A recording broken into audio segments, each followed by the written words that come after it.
I'm sorry, I really don't want a rat up my nose. Well, you know what I'm talking about as in a rat video. No, what's that? The rapid antigen tests. Oh. In Australia, they refer to them as rats. I never heard that, that's pretty cool. Actually, was with the JPS doctor, and they're finally getting some of their stuff together. They're finally getting some of their stuff together. It's still a work in progress, but it looks like I might be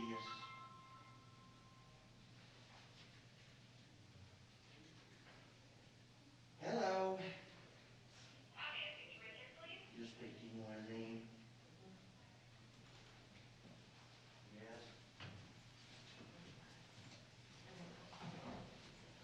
Well, hello, sir. Yeah, we'll be able Helping her,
so holy, you know what?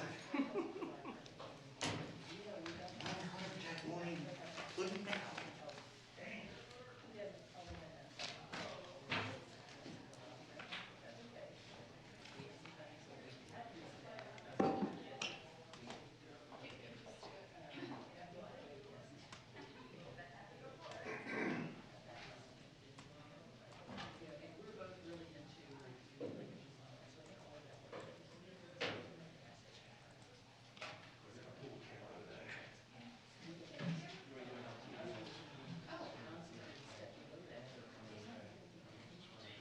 Is he still in with Vic? They just ended, so if you need a. Okay, I'll go run in and talk to him.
Quick question.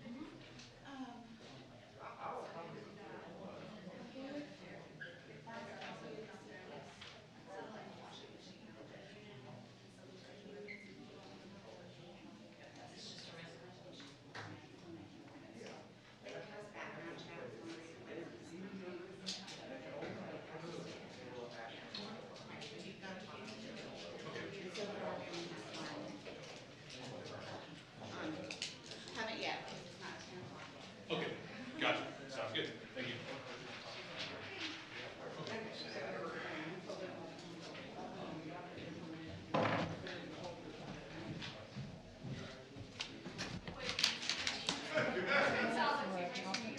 Yes, I'm.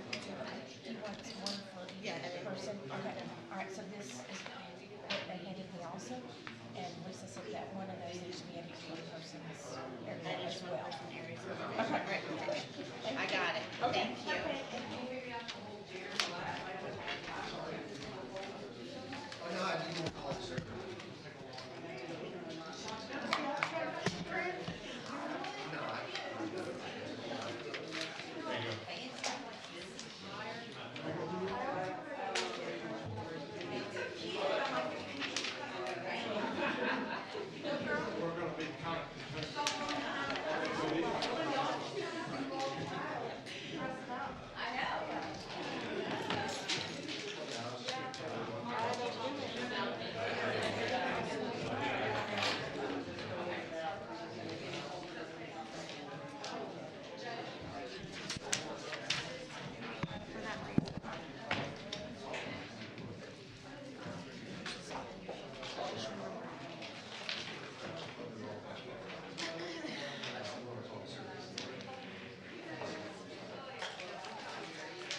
Yes, so she's definitely a go-to person for that. So I'm back up on it, and so if you know, if you need to help, let me know. Keep going through her. She's helping all these years. You're welcome.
Good morning, Mark. How are you?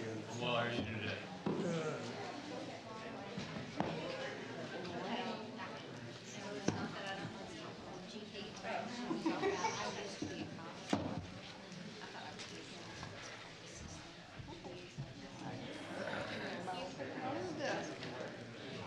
Aren't you guys really?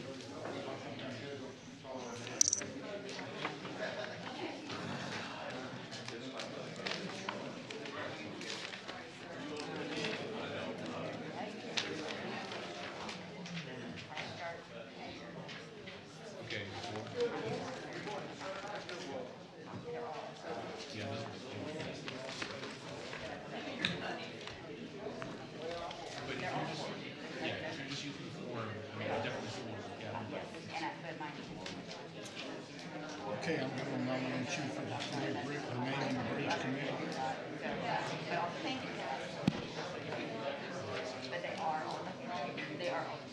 If nominated, I will serve.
Okay. This one? And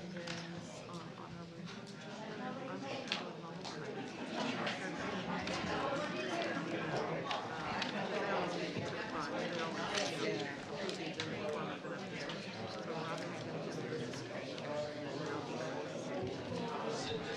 okay, so she's gonna come up first. Yeah. Okay. And then she'll tell me how. Thank you.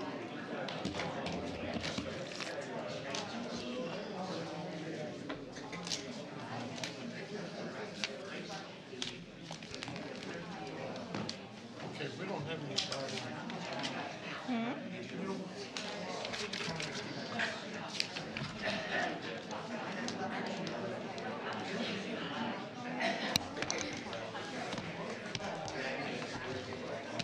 Oh, no one's calling on.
Judge, good appointment. Great job.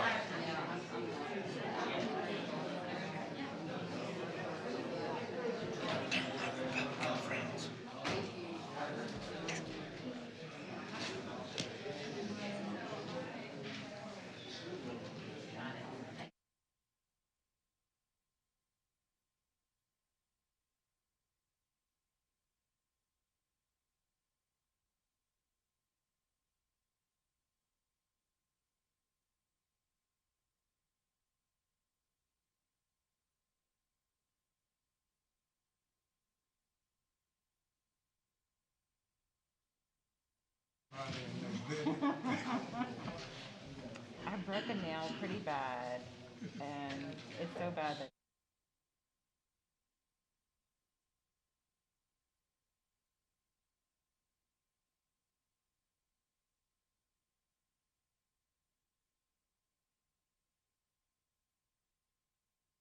I should invent a colorful story, shouldn't I? Clerk, call the roll. Lynn Whitley, County Judge. Here. Roy Charles Brooks, Commissioner Precinct 1. Present. Devin Allen, Commissioner Precinct 2. Here. Gary Fickus, Commissioner Precinct 3. Here. J.D. Johnson, Commissioner Precinct 4. Constitutes a quorum. Thank you. Our invocation today will be delivered by Chaplain Melissa Zentino. One safe place. Thank you so much for coming out today. Thank you for the invitation.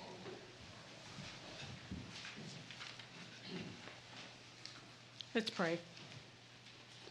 Our dear God and God of all humanity, we ask that you would empower us to be ambassadors of your love and your wisdom to all peoples of this earth.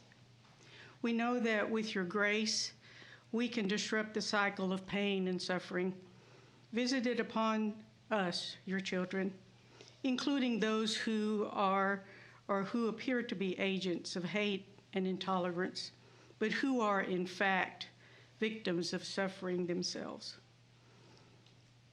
To remedy our imbalance, Lord, we ask that you would give us strength and courage to act as one family, deserving your mercy, so that peace and unity may be realized in our lifetimes. I also ask a special blessing on this Commissioner's Court, Lord God, and as a citizen of Fort Worth, Texas, that you would allow them to make decisions for us as citizens to the best of their ability. Continue to watch over us this day, Lord God, and we just ask that you would allow us to serve others who struggle much more than we do. All these things we ask in your holy name, our Jesus. Amen. Amen. I pledge allegiance to the flag of the United States of America and to the republic for which it stands, one nation, under God, indivisible, with liberty and justice for all. Honor the Texas flag. I pledge allegiance to thee, Texas flag, one state, under God, one and indivisible. Thank you.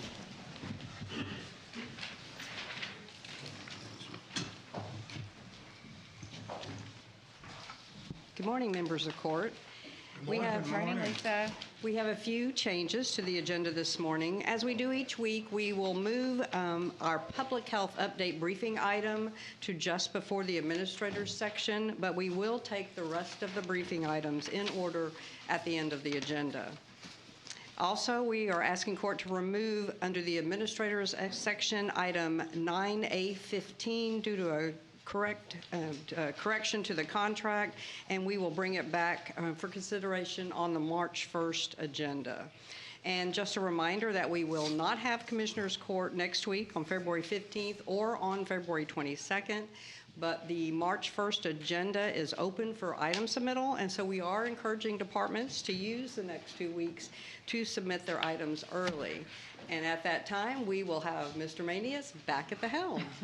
So we want an extra long day that day, just, so we'll be sure to give him That's all we have. a little exercise for his time off.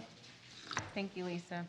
I asked him yesterday if he was playing golf, and he said only in his mind.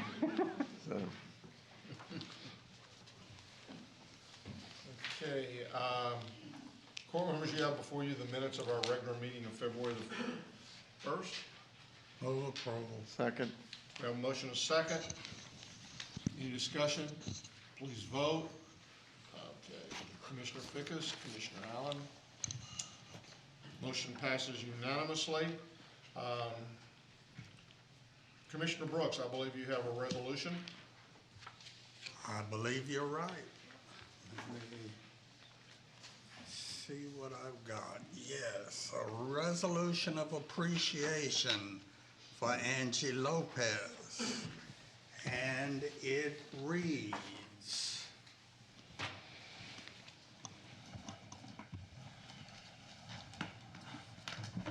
whereas the Tarrant County Fire Marshal operates under the Texas Local Government Code, Chapter 352, Subchapter B, County Fire Marshal, and is committed to enforcing the law and to the prevention and investigation of fire and explosive incidents. And whereas on November 4th, 2021, the Tarrant County Fire Marshal's Office made an arrest and filed a case of tampering with government document. And whereas, because of the outstanding work of South Lake Fire Investigator Angie Lopez, acting as an investigator and interpreter for the Tarrant County Fire Marshal's Office, the case was able to be filed. And whereas Fire Investigator Angie Lopez interviewed 8 Tarrant County residents who lost thousands of dollars due to one individual who was arrested and charged with using a tampered government document. And whereas the Tarrant County Fire Marshal's Office seeks to publicly recognize Fire Investigator Angie Lopez's commitment, dedication, and invaluable contributions to Tarrant County and its residents. Now, therefore, be it resolved that the Commissioners Court of Tarrant County acknowledges and extends its gratitude to Fire Investigator Angie Lopez for her distinguished service to the Tarrant County Fire Marshal's Office, Tarrant County, and its residents. In witness whereof, we have hereunto set our hands and caused the seal of Tarrant County to be affixed this 8th day of February 2022. And I move approval of this resolution with the clarification that explosive incidents don't have to be about bombs. Second. We have a motion and a second. Any discussion? Please vote. Motion passes unanimously. I'm so used to saying Commissioner Johnson, I almost said Commissioner Johnson. I'd like to invite Ms. Angie Lopez and Randy Renoir, the County Fire Marshal, to the podium.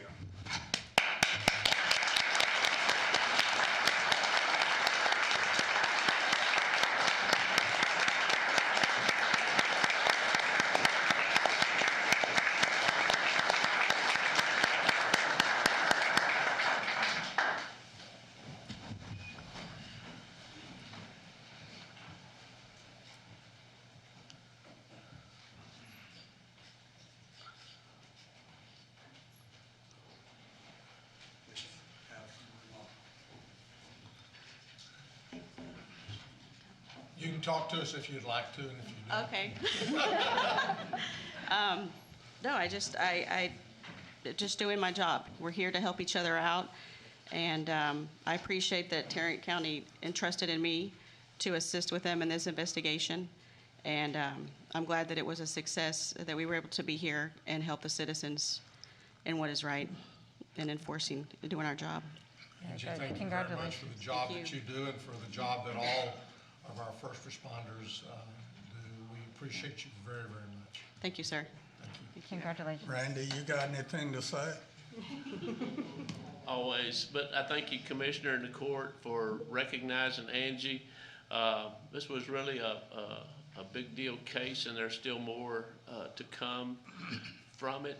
But it's the collaboration that all of us in the fire investigation and fire service in Tarrant County knit together. We help each other, and this is just one good example of it. So thank y'all for your support.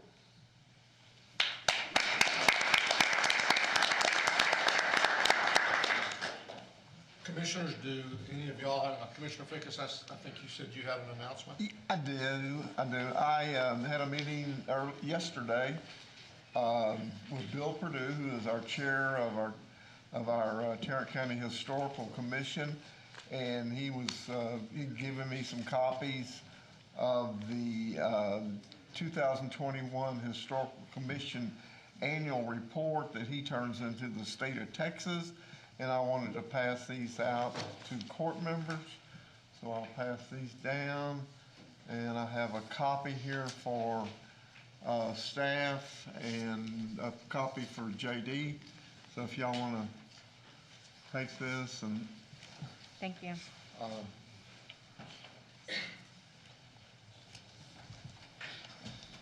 Thank you, Commissioner. yeah, Anything else? no. You're not gonna talk to us Clerks, at all do you about have your one of these? transportation? Well, I can, but yes, I guess so.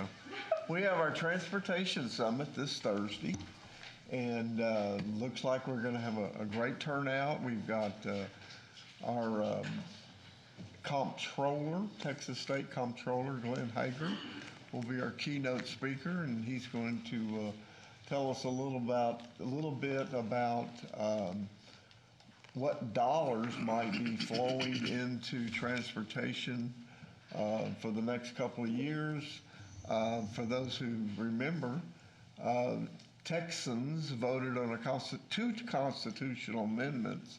I think it was Prop 1 and Prop 7. Prop 1 had to do with sharing some of the, what we call the rainy day fund with the Transportation Department, and which is literally billions of dollars that would go to transportation. And Prop 7 was excess revenues that come into the state automobile sales tax coffers. And so both of those are doing very well financially, so there'll be some significant dollars in the billions that will be going to build new roads that are free, not toll roads, but free lane roads.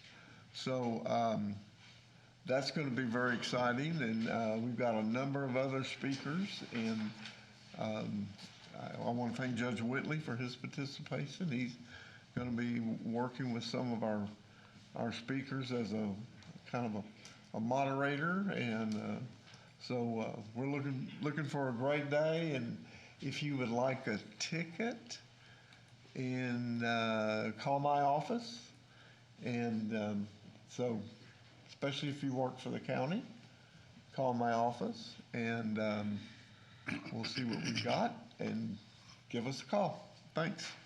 Thank you, sir. Thank you, Judge. I do have a short list of announcements, so you all just have to bear with me. One, I just want to say thanks to first responders and everyone else who helped with the Winter Freeze event. I know our road and bridge teams were out. We were up at 3 a.m, ready and ready to go to make sure that we could care for the unincorporated parts, but obviously want everyone to be safe on the road. And so I just want to say thanks to all of our county departments as well, who were working around the clock to make sure everyone had what they needed and were able to be safe through that.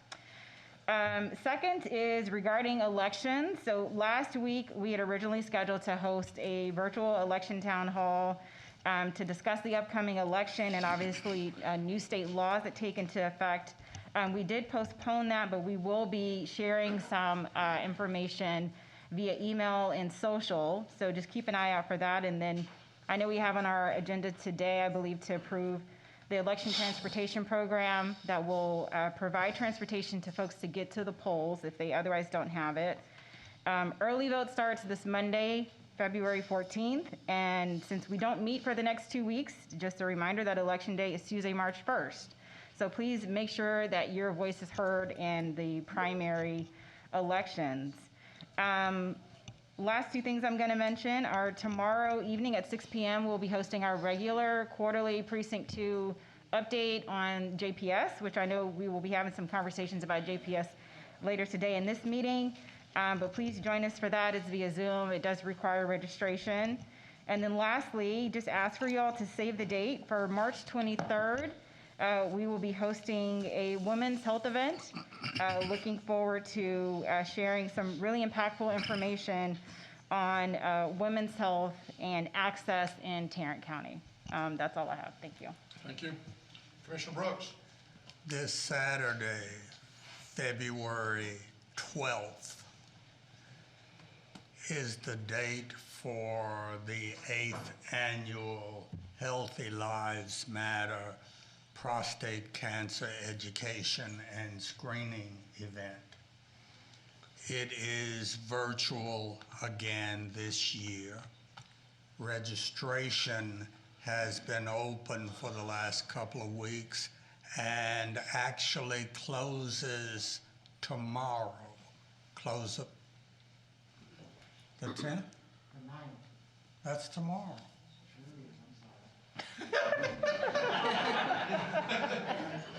It's all right. That's what that mask will do for you, you know, it just.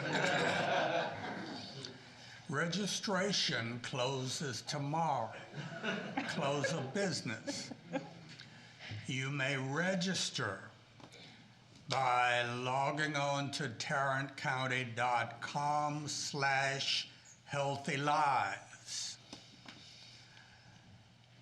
Once you are registered, you will receive a link to the education seminars, and once you have completed the education portion, then you will get a link to make an appointment with LabCorp to have your blood drawn for the PSA exam.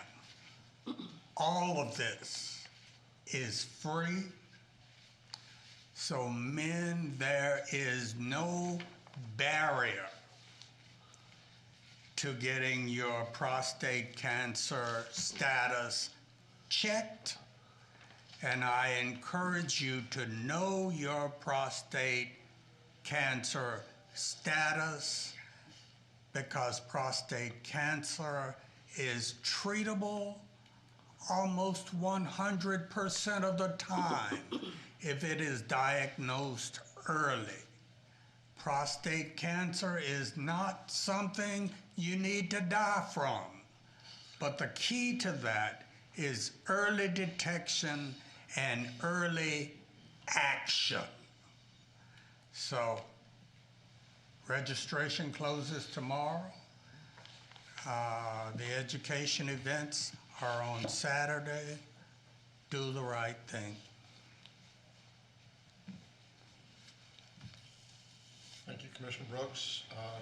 Been said before, I'll just reiterate what Commissioner Allen said. Early voting begins on Monday. It's extremely important.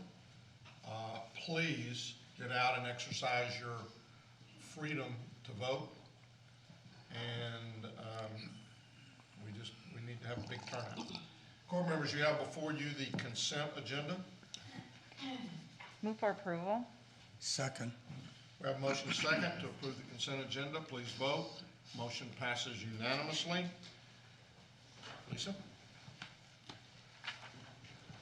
Your Honor, Mr. Tenasia is here to do the briefing on the public health issues.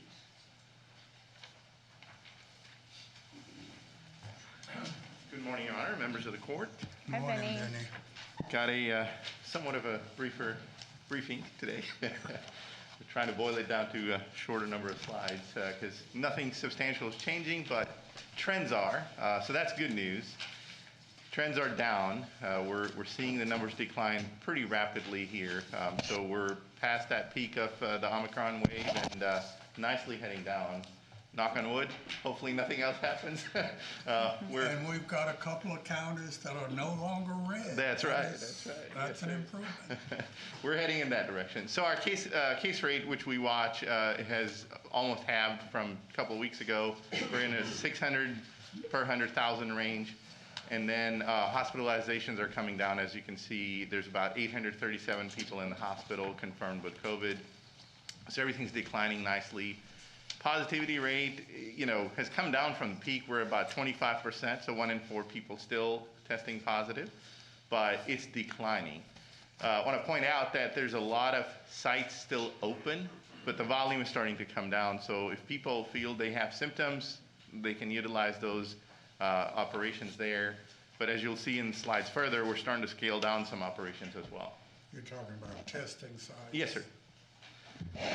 So key prevention messages remain the same, and I've kind of separated this out for the last few times. There's the prevention side of things, that is to prevent us from getting into a bad spot in the first place. Wear your well-fitting mask. So that message has evolved, gone from where cloth-based, homemade masks is okay to now get something like this, either a surgical mask or an N95 that is well-fitting, and it's in response to evolving science and the evolving variants. Omicron has shown us it's very, very infectious.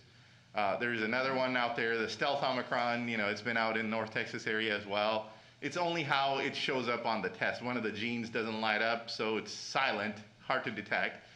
But it's the same variant, just a different version of it, but it seems to be even more infectious, doesn't cause any different disease, it's just more easily spread. So, again, well-fitting masks, especially when you're out in public around others, a very good idea.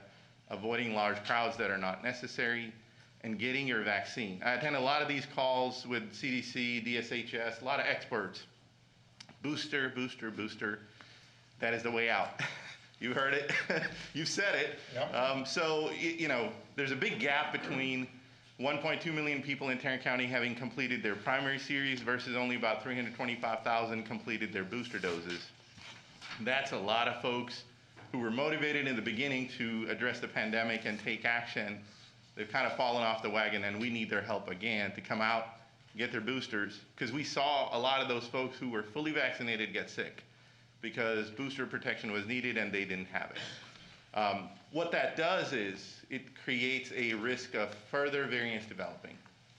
Anybody who gets ill gets virus replication happening, and mutations can occur. So we want to make sure everybody gets their primary series, and then those who already got it should get their boosters. So that's on the prevention side, very important. Prevent us from getting into a bad spot in first place. Once we get there, if you're sick, then there's treatment options, plenty of them. It's a full gamut now. We have antivirals in the hospital that are IV. We have antibody solutions, even though everything's in short supply. Oral antivirals have come out. So the tool set is now full. It's just a matter of getting all the supplies there properly, and it will get to that point, just like we have with the flu. You get sick, you go get Tamiflu. We're going to start to see that kind of prescription happening, and it's our effort to get back to normal and deal with this as a normal situation versus a pandemic type scenario where there's really no way to address it other than preventing certain things that we can do in the public. So those are the key messages. Again, prevention is better than treatment. Coming from a public health guy, that's easier said, but both options are available to all of us. Testing operations, like I said, they're really starting to see decline in demand. So FEMA is demobilizing, I think, their site today. If David McCurdy's here, he can probably confirm that. But I think February 8th was their demobilization date. They had a 21-day plan, and so we're at the end of that. And that's one of our first sites that's going to demobilize. We still are hanging on to our vendor locations and public health locations, but some of the public health locations that were seeing max capacity of about 200, 250 a day are seeing less than 20 a day.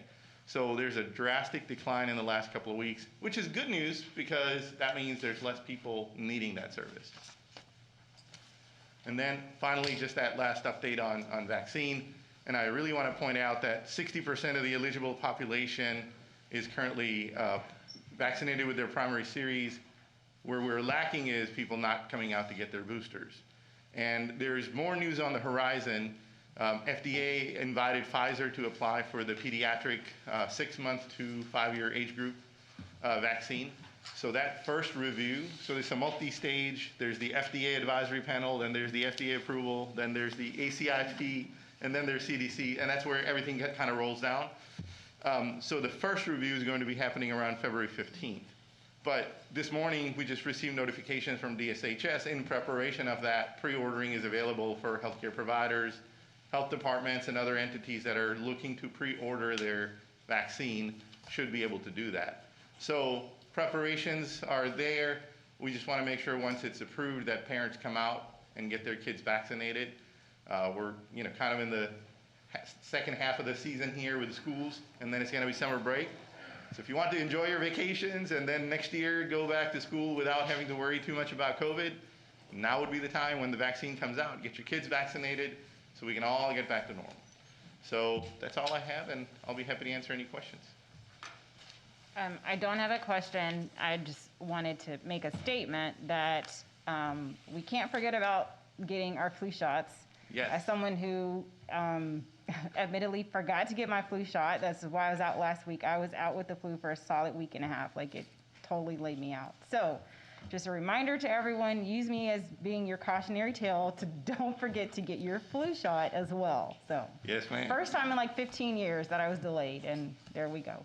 So Yes, ma'am. yes. All right, thank you. These young whippersnappers. Right? Thank you, Vinnie. Your Honor, Mr. Schaffner will handle items 1 and 2 on the administrator section. Can hardly wait. Good morning, Judge and Commissioners. So for item number 1, under the Administrator section, we are asking court to receive and file the Tarrant County COVID-19 Recovery Report through the last week. So if we could get a receive and file for that, please. Move to receive and file. Second? We have a motion and a second. Any discussion? Please vote. Motion passes unanimously. For agenda item number 2, we have the 2 action items requested. First is we're requesting changes to the Arpa program budget, or the FRF program budget that you all have been supplied with. We had a work group meeting last week, and from that meeting we evaluated a number of different requests. I want to call out a couple of them for you all. The first one, facility staffing. There was a request due to 11 positions not being able to be filled. To take those positions, it's about $699,000 worth of positions, and swap that into, we'll end up riffing those positions and then turn that into a contract that we can go and work for with an outside entity to deliver these specific facilities-related projects within the county. So again, those aren't filled positions, so it would be just riffing unfilled positions and transferring that over as what the request would be from court. And then do want to call attention to 2 items. 2 of the court agendized contracts that we have. As we were negotiating out the contracts and various items coming and going, the dollar amount that you all approved in your initial budget allocation was a little bit low for what the final contract came in. And so there, for the To and Through program, as well as for Alliance for Children, those increased a little bit. And so wanted just to call that out, but we're asking for you all's approval on the changes to the budget. Move approval. Second. We have a motion and a second. Any discussion? Please vote. Motion passes unanimously. And the second part of the action item is we're asking you to receive and file Attachment C, which contains the FRF programmed items on this week's agenda. Move approval to receive and file. Second? We have a motion and a second. Any discussion? Please vote. Motion passes unanimously. Thank you all. Your Honor, for items 3 through 9 on the administrator section, Ms. Camareno will come forward and present those items. Good morning, Judge and Commissioners. Good morning, Kristen. Thanks. Very briefly, before I introduce item 3, I did want to comment that with approval of the consent agenda this morning, the court did authorize the election transportation program again for this election cycle. So I just wanted to call that out so that those watching at home or in the audience knew that those free rides to vote are available again this election. And then item 3, we are requesting approval of the Tarrant County Emergency Rental Assistance Lease Incentive Program. So you've heard me talk quite a bit about ERAP and our Emergency Rental Assistance Program. Treasury, in one of their latest iterations of rules, provided our ability to offer assistance with some what they call other services. Mr. Pollard, Wayne Pollard, our Director of Housing, is here to present to you today what this program will look like. It will be a subset of ERAP. And if you have any questions after his presentation here, I will be happy to answer those. So Wayne, if you'd like to come up.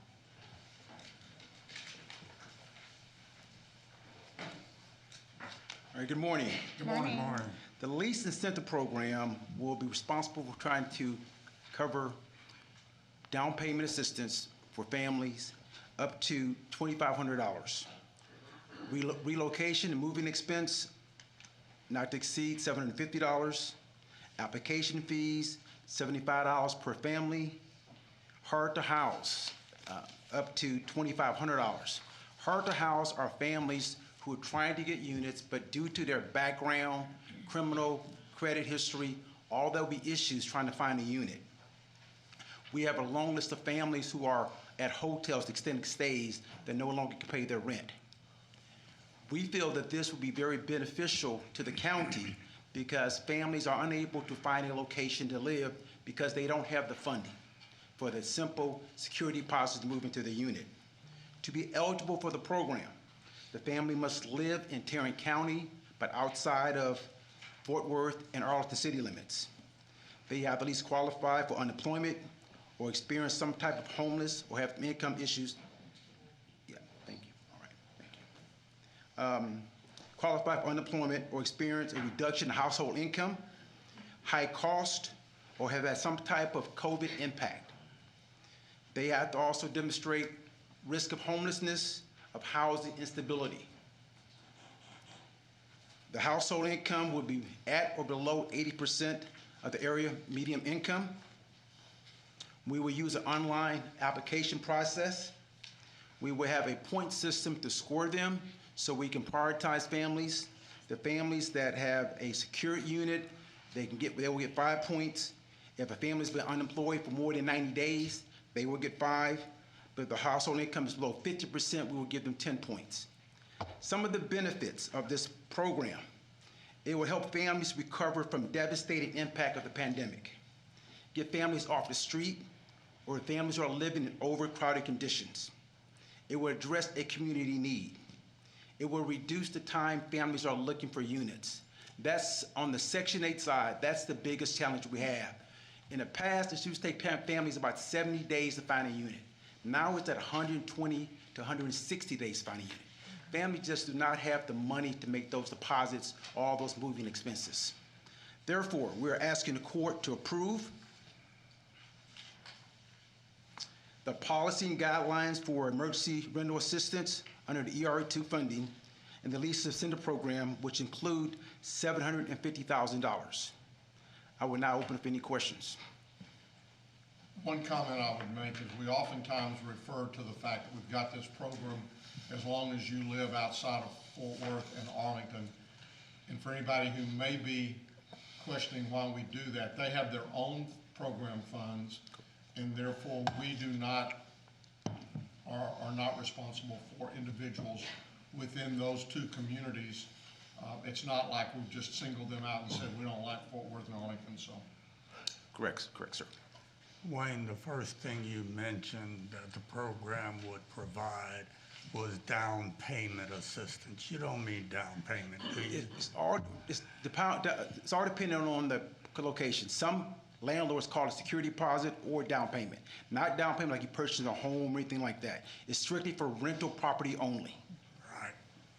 Okay. I move approval. Second. We have a motion and a second. Any further discussion? Please vote. Motion passes unanimously. Thank you. Thank you. Thank you, Wayne.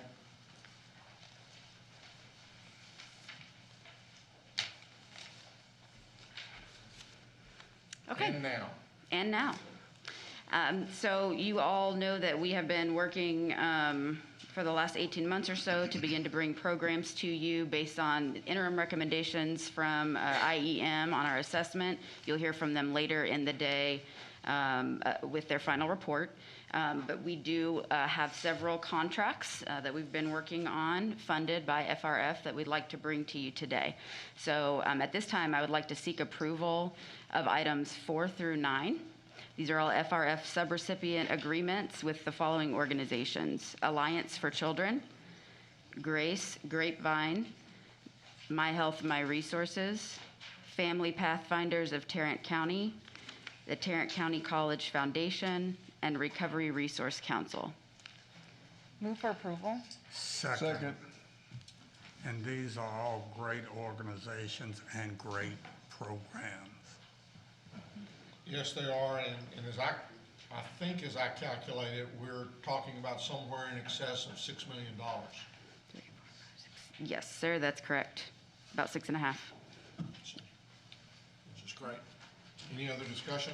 Please vote. Motion passes unanimously. Thank you. Thank you, Chris. Thank you.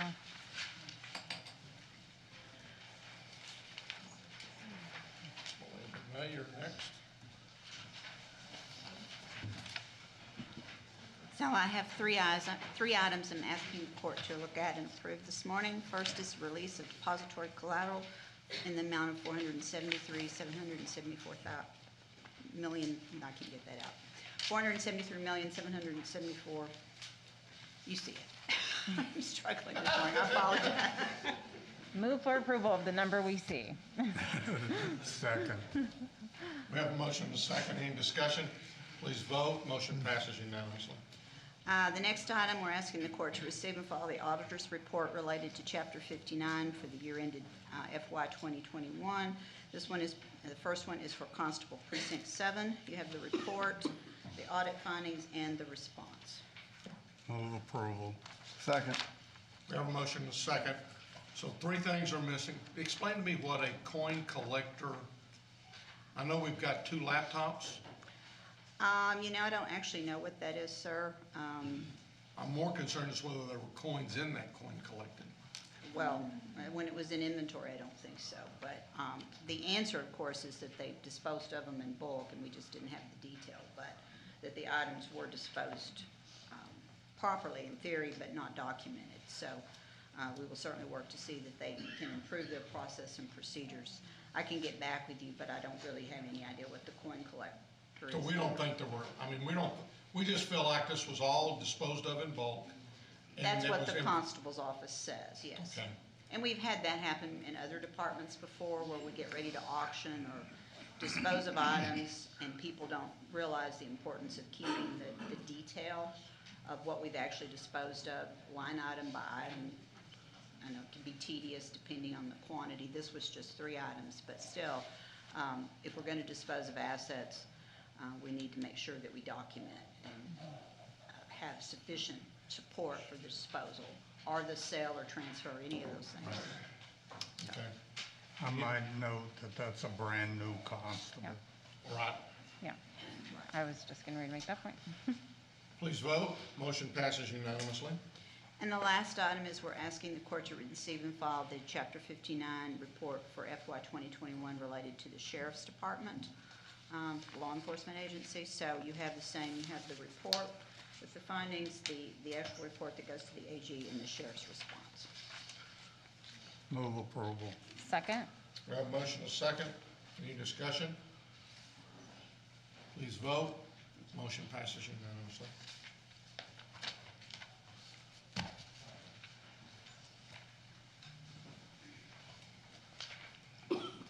Good morning. Good morning. Good morning, Marvin. So we have one item for action. It's the approval of a professional engineering services contract with Baird, Hampton, and Brown for providing design, bidding, and construction administration services for the heating, ventilation, air conditioning rooftop unit replacement project at the resource connection. And this is an ARP item. This is for your visibility. Move for approval. Second. Second? We have a motion and a second. Any discussion? Please vote. Motion passes unanimously. Thank you. Thank you. Human Resources. Move to receive and file a personnel agenda. Second? We have a motion and a second. Receive and file personnel agenda. Please vote. Motion passes unanimously. Good morning, Robin. Good morning, Rob. I am here to present the item number 2. We are requesting approval of a peace officer's mental health leave policy. This would be effective retroactively back to September 1st. During this past legislative session, under Senate Bill 1359, which was approved, the bill amends Chapter 614 of the Local Government Code. And so what this is doing is it is allowing peace officers who experience a traumatic event in the scope of employment to use mental health leave days. We've restricted these to 24 hours, 3 days basically, We have listed in the policy some samples.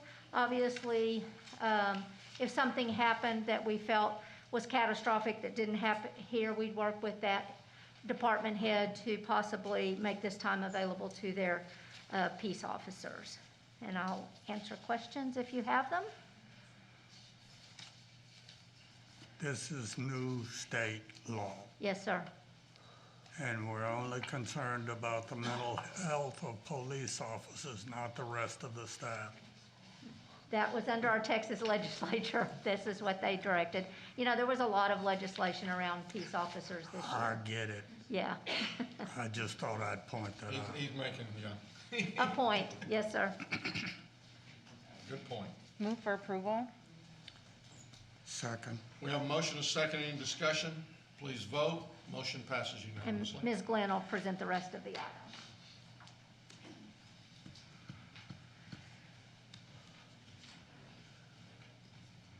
Good morning. Good morning, Tina.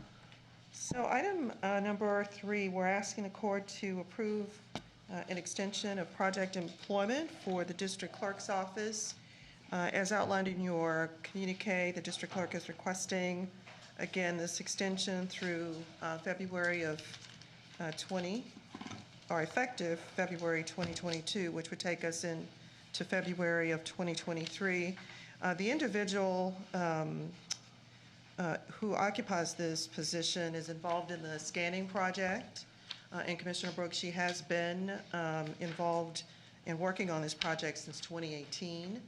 We have reached out to the district clerk's office, and they indicate that the employee is pleased with her role in the department and wishes to continue on the scanning project. There is no impact to the general fund. That doesn't exactly satisfy my questions about this. She's pleased with the project and wants to continue doing it. Does she want to continue doing it as someone who has no benefits? Or would she rather do it as someone, as a full-time employee who has the requisite array of county benefits? So just as a reminder, with our project employees, they do receive all benefits with the exception of retirement. So I'm not saying that's a small thing. That's a I pretty get key that. benefit. That's a big thing, I agree. But she does accrue benefits like the rest of us do. She does, have health insurance coverage available to her. And I believe I see someone standing behind me. Well, all I would say is that my staff informed me that she was offered a permanent position, but didn't want it. So I have my manager here if you'd like to inquire further. I guess part of my question is, at what point, we always have these project employees. Why are these not a permanent employee? Because the money, again, that was set up under Ms. Schneider some time ago. And we simply followed what it was suggested that we do. The project people, please understand, there are 2 pots of money here.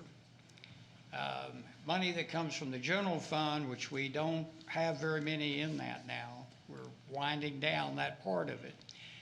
This part of it is the money that we got, I think it was 6 years ago from the legislature, where a special fee was involved. This was to image the pre-1950s cases. So when's that gonna be over? We're 91% imaged, but we have to go back in and verify all of those and do some other technical work on indexing and whatnot. But we're well into it now. And, we started out on that program with a vendor and it didn't work out too well. So I switched back over to hiring our own people, and it's done much, much better. But these are the records that go back to the 1870s. Regrettably, when I came into office, there was no microfilm on those. We had no backup at all. These are our most historical records.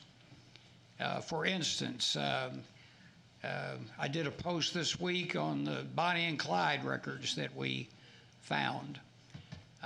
This way, we have a backup on them, and they are available on our web access.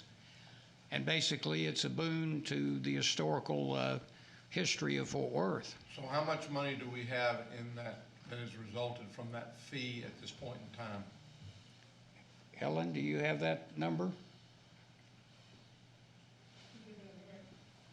We'll give you a minute. I guess my question is that if we have a fee, and if that fund has enough in there for that to be a full-time employee, because we've been doing this for how many years? 10? Well, again, it's this particular. I've been asking the same question all Again, this time. there's two different pots of money. The other one is virtually complete. This one, we didn't get started on till like 6 years ago. I thought the one you just described, you said still had a long way to go. What's the one that's virtually complete?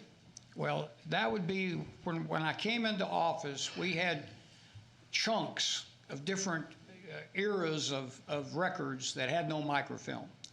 That's what we put that money towards. That was the money you gave us initially to do digital scanning after the tornado hit. So that's general fund money. That's general fund money, and it's down. I didn't come today with that number, but it's dwindling. The project people there, some of them have switched over to the other one. Because when we got that pot of money, and that was under the auspices of Chief Justice Jefferson, who went to the legislature and wanted to be sure we could preserve and have a backup on these old historical records. I mean, we've got Luke. Wouldn't both of those both be considered historical records? Why are we distinguishing between? Because it's the money. We didn't have money to do the other ones. The other ones were much more difficult. These are the ones that are folded up like life insurance policies. I brought some of those up here in the initial part of it. You have to open them up. You have to lay them out. You have to relax the creases. Remember, these have been in not the greatest storage for years before I ever got here. How much money we got, Helen? I can give you a round number, but I'll let Helen give you a. And how much are we adding to it every year? Is that about right? 12? We have 12 people we're paying under that particular pot of money. Are we talking about Fund 214 and 215? Okay, so in 214, in one of his funds, where these positions are, there is approximately $1.3 million.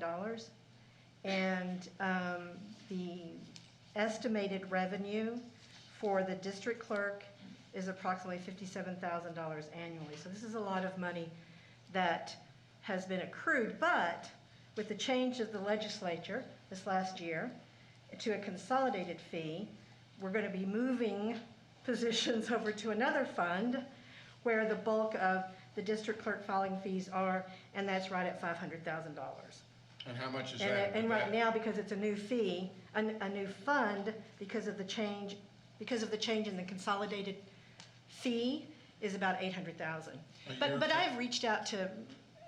Wait a minute. Okay, go ahead. Don't move off of it until I've had a chance to.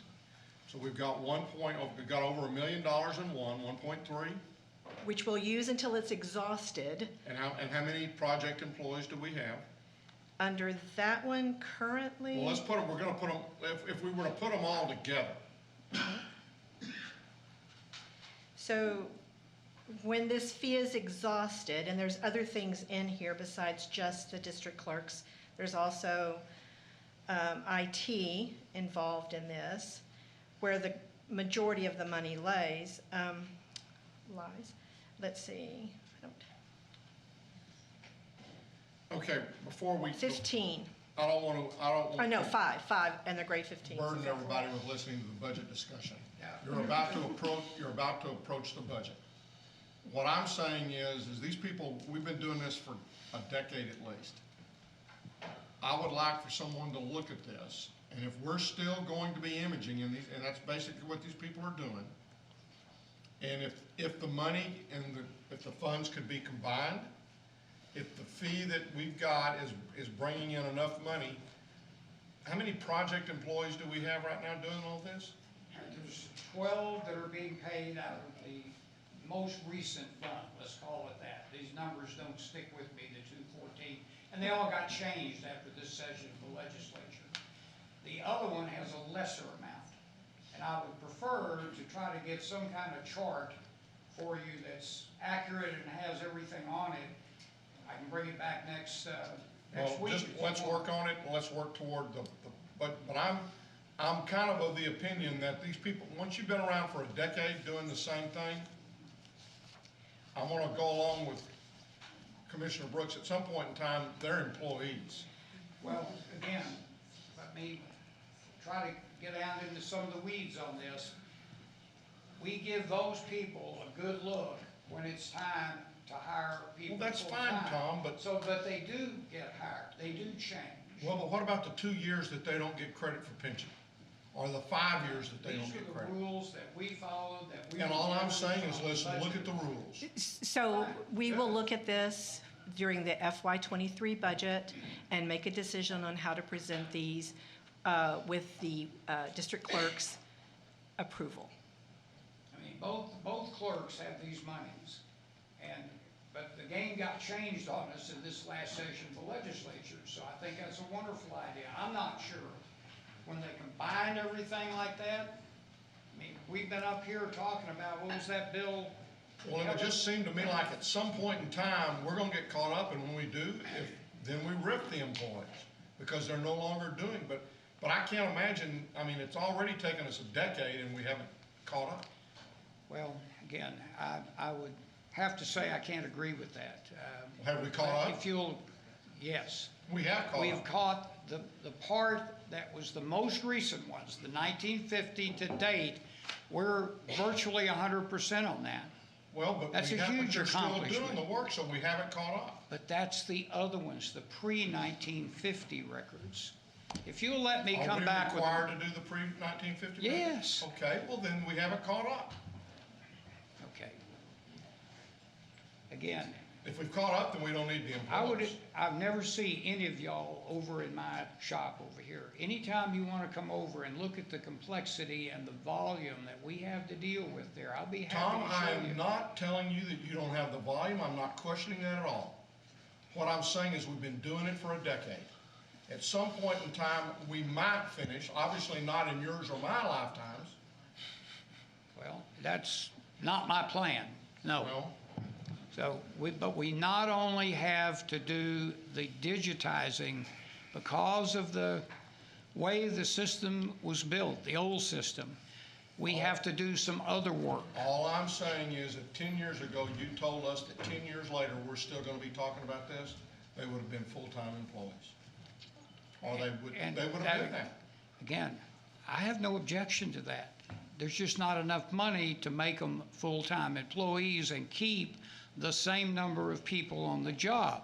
You're going to slow down production if you do that, unless you want to offer some more money to keep the number of people we've got working on it.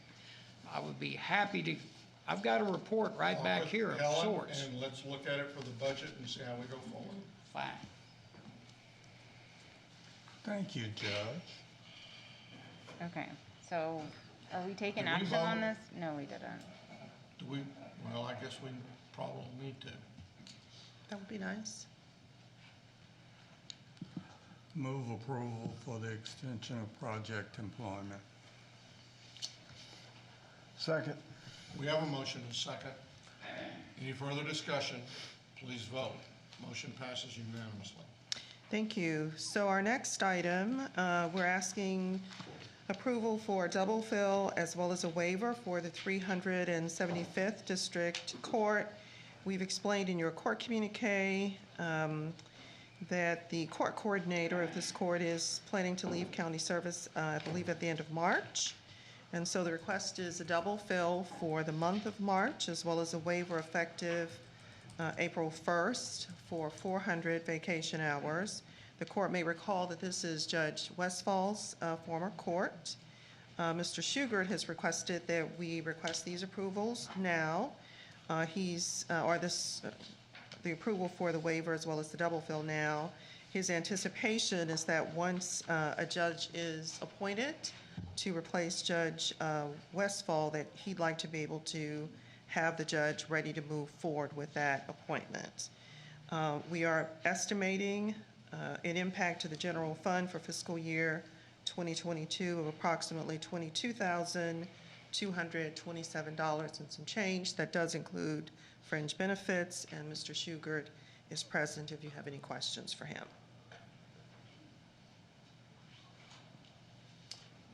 Okay, I guess my question, we're double filling the position, but the new judge hadn't been appointed yet. That's So the we're not request. filling the position of the coordinator before the judge gets appointed, are we? No, sir. Then why are we, or you're just saying that, so if 6 months, if it takes the governor 6 months to make the appointment, then we're gonna do what? We're just going to wait till the governor makes the appointment and lean on, and the judge will tell criminal courts administration what to do. I just don't want to be in a position when the appointment is made to then have to come back here. We're going to just leave everything as it is, but if when the judge comes in, they'd be able to say. How long is this court coordinator that we've got right now gonna stick around? They retire at the end of this, end of March. Okay, so how are we gonna double fill when, let's say that the governor doesn't make the appointment till the 1st of May, then we're not gonna have a double fill. No, sir, we won't. I'm just trying to put ourselves in a position that I won't have to come back to court and deal with it, and we can, when the judge gets appointed, we can move expeditiously on what they desire. Well, So- why don't we just wait to do that till when you do, and you come back to court at that point in time, and we know exactly what we're doing. All right, sir, that's fine. I've, historically, the people that I work for like to move quickly, and I was just trying to avoid any roadblocks, but They we'll do? wait. Well, we'll just, maybe they'll be a little slower this time. All right, thank you, Your Honor. Hi, good. So, let's see if we can get the next one approved. So our next item. I know, not doing too bad. Not too bad.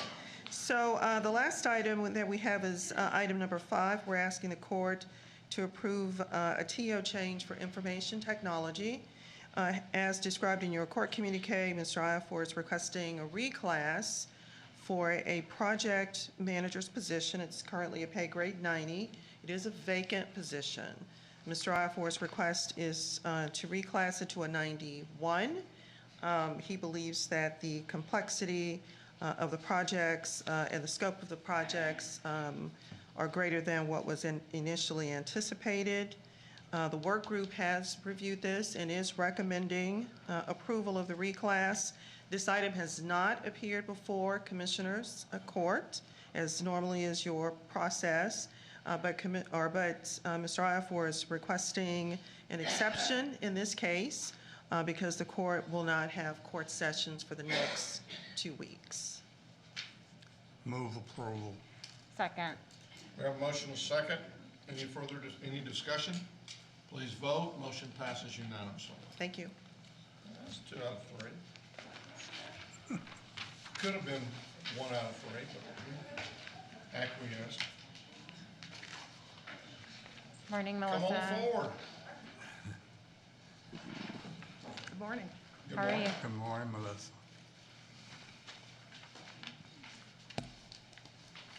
We have 5 items for your consideration. The first item is an award recommendation for RFP number 2021-132. This is our annual contract for Metropolitan Ethernet and software-defined network services for information technology, awarding to AT&T per contract terms. If approved, we're also requesting contract approval. Move for approval. Second. We have a motion and a second. Any discussion? Please vote. Motion passes unanimously. And the second item is also an award recommendation regarding bid number 2022-013. This is our annual contract for truck loaders for all precincts, awarding to Halt, Texas per unit price. Move for approval. Second. We have a motion and a second. Any discussion? Please vote. Motion passes unanimously. And the third item is an award recommendation regarding bid number 2022-048. This is our annual contract for medical supplies for public health, awarding to the primary, secondary, and alternate vendors listed per unit price and discount from list price. Move for approval. Second. We have a motion and a second. Any discussion? Please vote. Motion passes unanimously.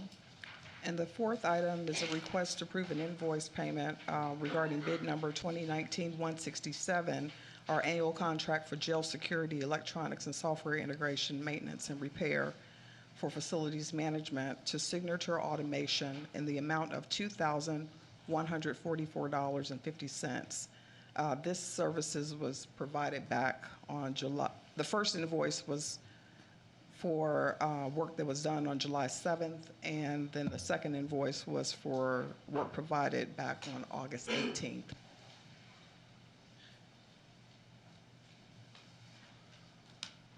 So what happened?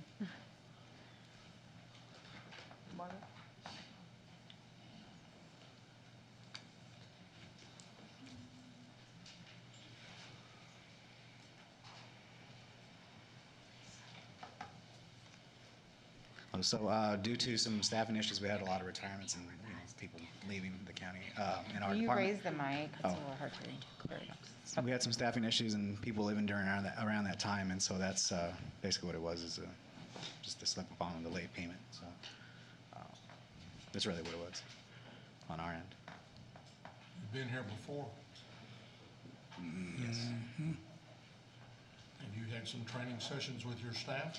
We have one on the 22nd of February. We have a flow chart that we're making, but this is a late payment. This is a late payment is what this one is. So. Oh, when you're saying because of the transition Right, staff, right. that's why it wasn't made the on whole. time. It's not what I've.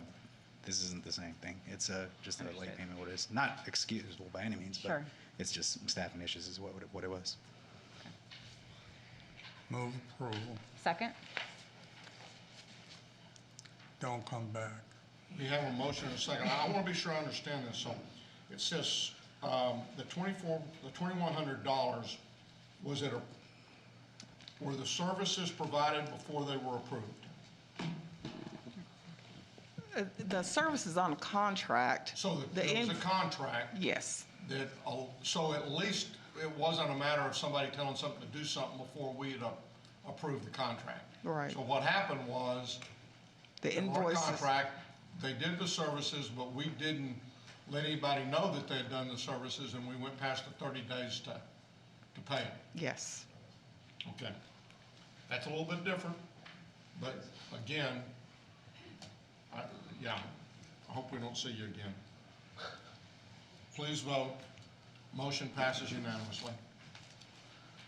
And the fifth item is a request to rescind court order number 136699 and reapprove RFP number 2021-149. This is our annual contract for the COVID-19 After Action Review for the County Administrator's Office with Innovative Emergency Management. This is ARPA funded. We had a correction in the dollar amount, so we're also requesting contract approval. The mistake was we had in the certification of funding versus the fiscal impact. Originally, we had $92,446 in the original court communique. So we were making that correction. The correct amount is $97,446. Move approval. Second. We have a motion and a second. Any discussion? Please vote. Motion passes unanimously. Thank you.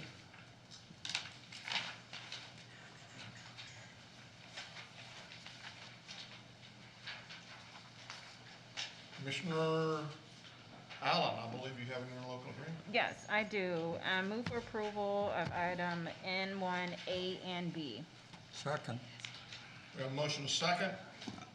Please vote. Motion passes unanimously. Commissioner Fickus.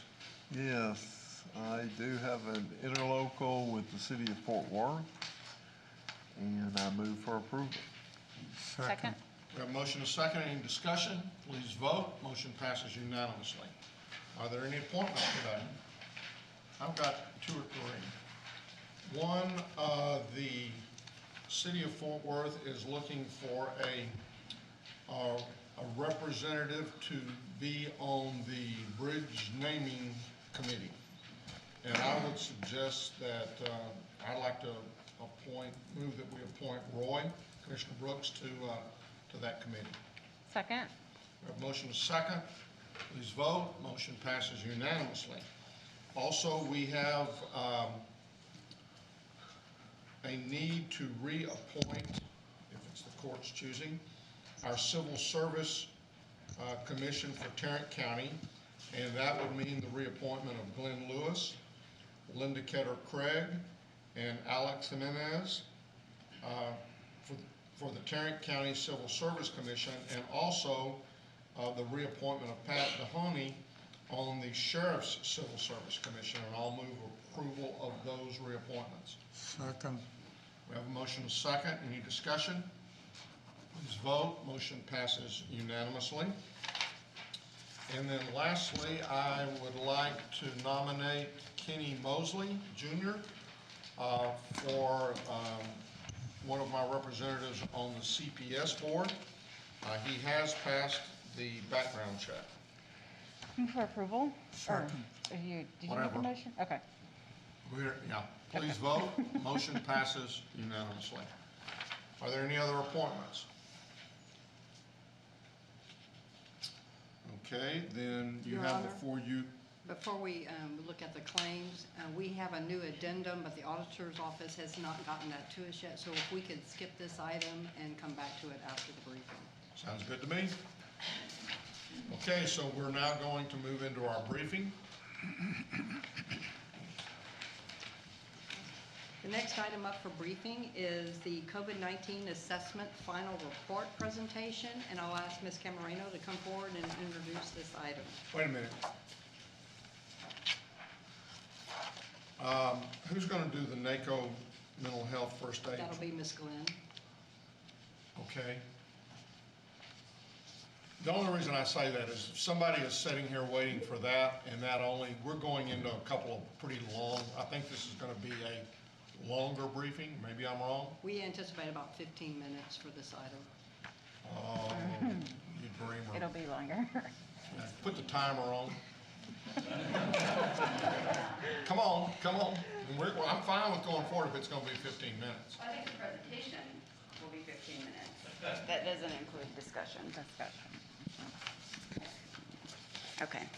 So you guys know we've been working with IEM over the last 6 months. IEM has helped us through our COVID-19 needs assessment to identify the most pressing concerns in our communities in the wake of the pandemic.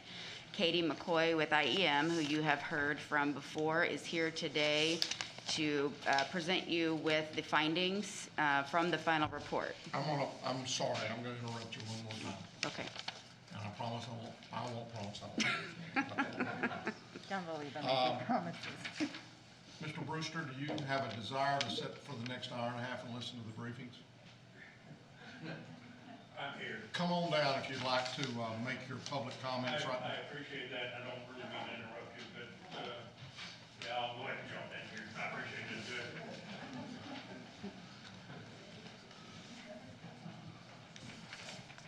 I think I'm gonna put a name flag up here.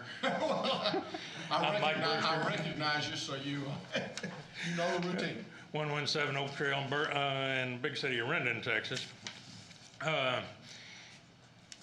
Last week, Ms. Audrey was here and she spoke. I have a hard time hearing her, and I really don't know much what she said, but I understand the issue that's a hot button issue for her. Yesterday, I spent some time with Mr. Garcia, who has got is becoming weary in some areas, and I understand why. He's being hit with a constant stream of requests and whatnot from the city. Amateur sleuths coming in with all kinds of theories, and he hears the same one over and over again.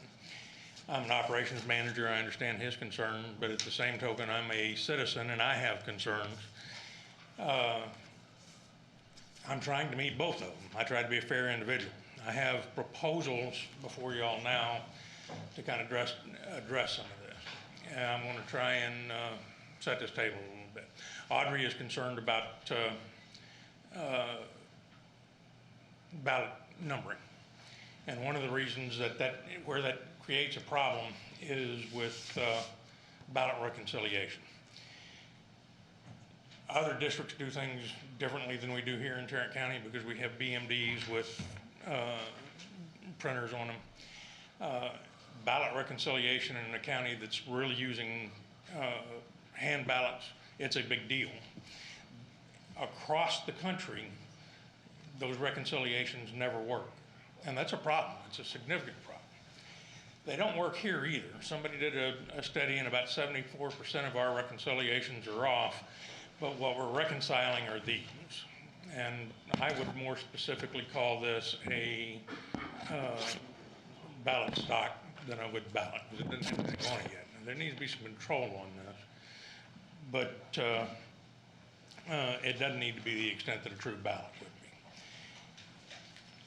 What I can't do is I can't address her concern on numbering because I don't have enough visibility into the system. That information is not available to me easily.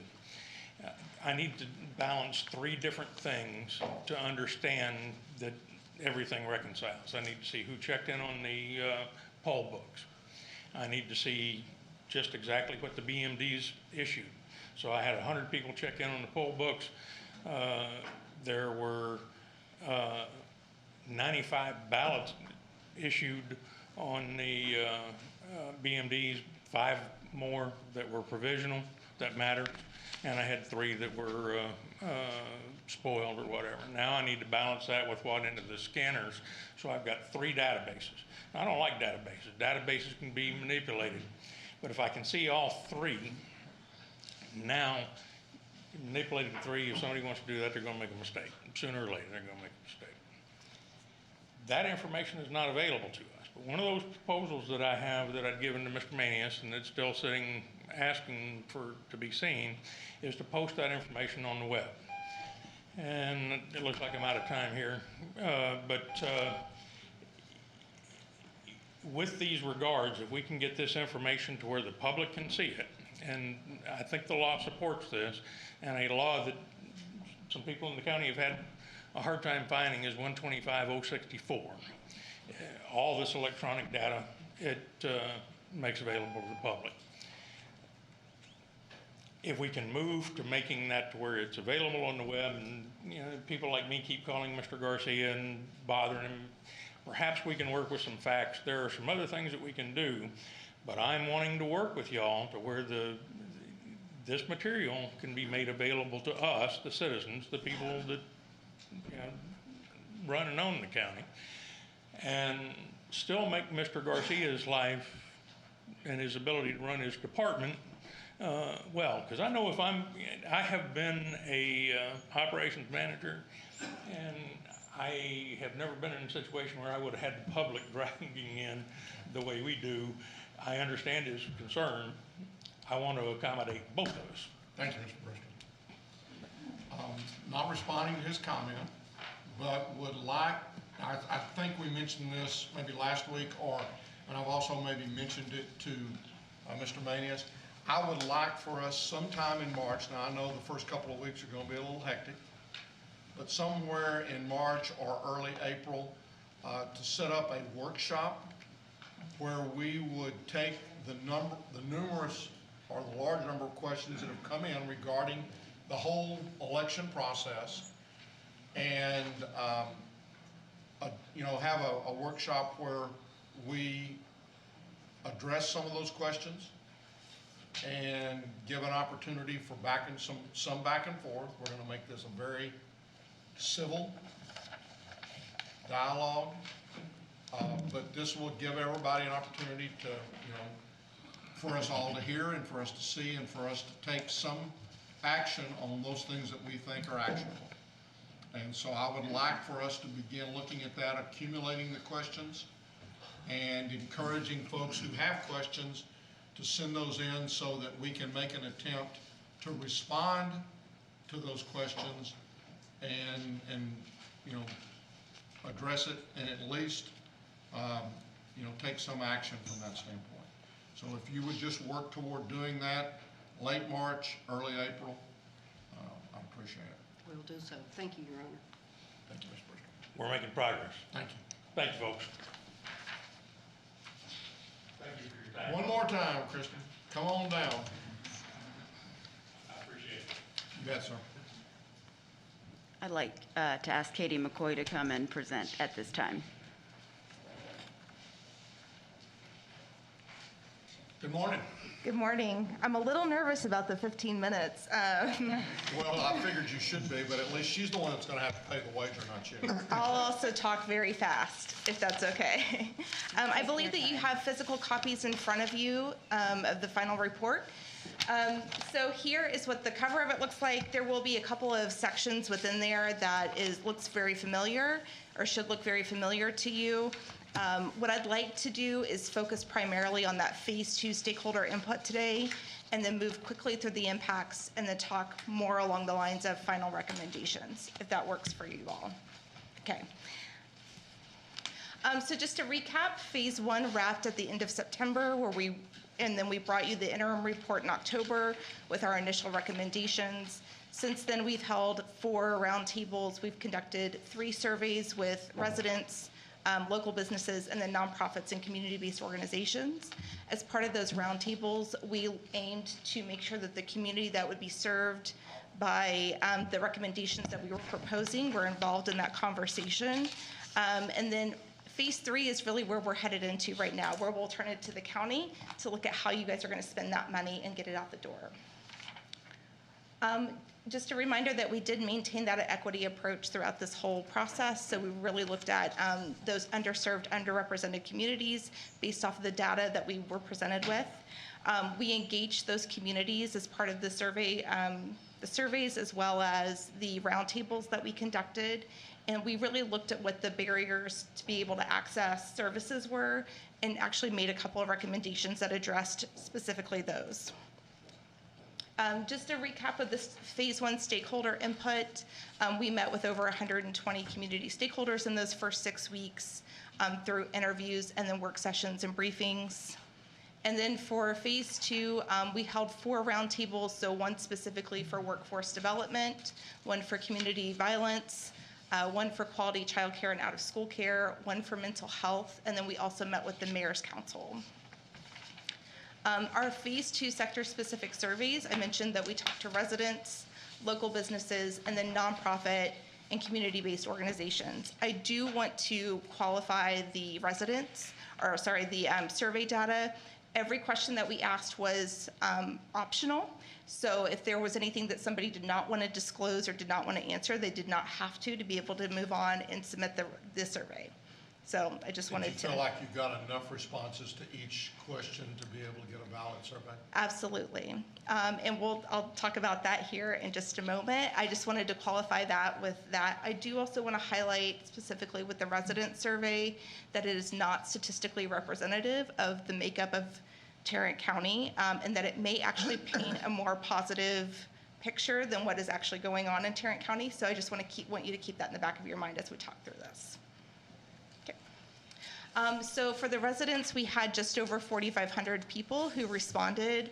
12.6% of those respondents identified as Hispanic or Latino, and then 86.4% identified as non-Hispanic or Latino. And then you'll also see the breakdown of race down below that. When you talk about impacts, they really were focused on housing and homelessness, mental and behavioral health, and then care for aging adults. Those are the top 3 that they identified. For prioritized area of focus, those fall within the same 3. So housing and homeless, mental and behavioral health, and then care for aging adults and people with disabilities. For the local business survey respondents, we had 282 respondents. We do have this also broken out by zip codes that we can share with you all. So 47% came from Arlington, 21% came from Fort Worth, 20% from North Richland Hills, and then some smaller percentages from Azle, Benbrook, and Crowley. I do want to highlight the top 4 zip codes. North Richland Hills with 76180 had 15% of the respondents. Arlington with 76013 was 10%. Fort Worth 76102 is 10%. And then Arlington again with 76010 was 9% of the respondents. How did you mail, or how did you get the surveys in the businesses' hands? Those were sent out through the chambers of commerce the contacts that we were provided, and then we also had some direct I believe, mailings to the businesses as well. Yeah, I know we sent emails and did posts and stuff on it too, just to help get the word out about it. We sent out 5,000 out. That's probably why North Richland Hills was so high. Your Honor, And we then we also sent out to sent- the chambers. I'm sorry. We also sent directly to the economic development directors for each city and the city managers when they don't have an ED director. So it was also sent to those cities for them to forward out the link. And then as far as the feedback that we got from those local businesses, you could see that about 2/3 of them are currently at reduced or temporarily closed, with 87 of the respondents actually operating at normal hours currently. You'll also see about 2/3 of them are working some sort of fully remote or hybrid option. And then as far as where the business is identified, we had a significant number of women-owned, minority-owned, and veteran-owned businesses who responded, and then a lot of these are actually multi-hyphenates What does too. fully remote mean? I'm sorry? What does fully remote mean? That means that they're not actually going into the office to work. They're only working from their home. For the industries that were directly impacted within Tarrant County, the majority of our respondents were professional or technical services. We also had a number of retail, healthcare, some food and brick and mortar food establishments, as well as personal, so salons, barbershops, that type of establishment. It's really about 50-50 split between their confidence for their business's ability to survive. So you'll see about 150 said they're very confident. The remaining respondents stated that they were kind of up in the air on if they're going to survive, or they will absolutely close their doors soon if they don't receive some sort of assistance. I'm bound and determined I'll make sure you don't get done in 15 minutes. Okay. Going back to this and asking the question again, what does remote mean? And you said working from home. Yes, sir. And then going to this chart that shows what the industries are, it by far looks like, well, I guess you've got the 59, but most of those are not things that you could work from home. Correct. So how could remote be so high? There's also an option for fully in-person, but if they are working some sort of hybrid where they are maybe doing some stuff at home and then doing some things in person, that's also an option as well. Okay. For our nonprofit and community-based organizations, we had about 218 responses. On the left side, you'll see how they did business pre-COVID and then how they're doing business now. Surprisingly, not a lot of change. Some more of a hybrid model, so they are doing some more virtual, but they're still maintaining the majority of their operation in person. For the focus area of those organizations, the majority of them are health and human services. We did have a number of other, so they were able to fill in the blank on those. We can give you the list of those if you'd like. And then also education and research, and then public societal benefit and advocacy programs. Since you mentioned the other, for anywhere that it says other, I'd be interested in seeing the other, but I had already tagged the residents that identified issues that were under other, and there were 279, so I'm curious to see what those are as well. Yeah, of course. Yeah. And then at any point between March 2020 and now, the top 3 action items that they've taken is to reduce volunteer hours, hire new employees, and then reduce employee hours too. So I think one of the things that we may have missed on this is maybe splitting it up between the time periods, right? So like you see hire new employees and then of course reducing employee hours. I think that's also the transition between what happened the first 6 months of COVID and then what's happened since. And then the challenges that they're currently facing, no surprise here based off the conversations that we've had, fewer volunteers, the lack of donations and contributions, and then of course lack of resources and support. You did have about 2/3 of your respondents for the community-based organizations and nonprofits who received some sort of grant or loan throughout COVID. And then the 3 areas they'd like to see the county invest in, which this is not much of a surprise for all of us. It's housing and homelessness, mental and behavioral health, and then quality childcare and out-of-school care.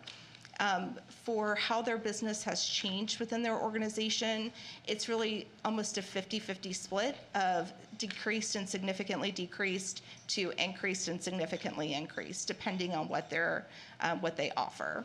I think the main takeaway for them, though, is that you have 81% of your nonprofits who really provide those valuable services to the community are confident that their organization's going to survive.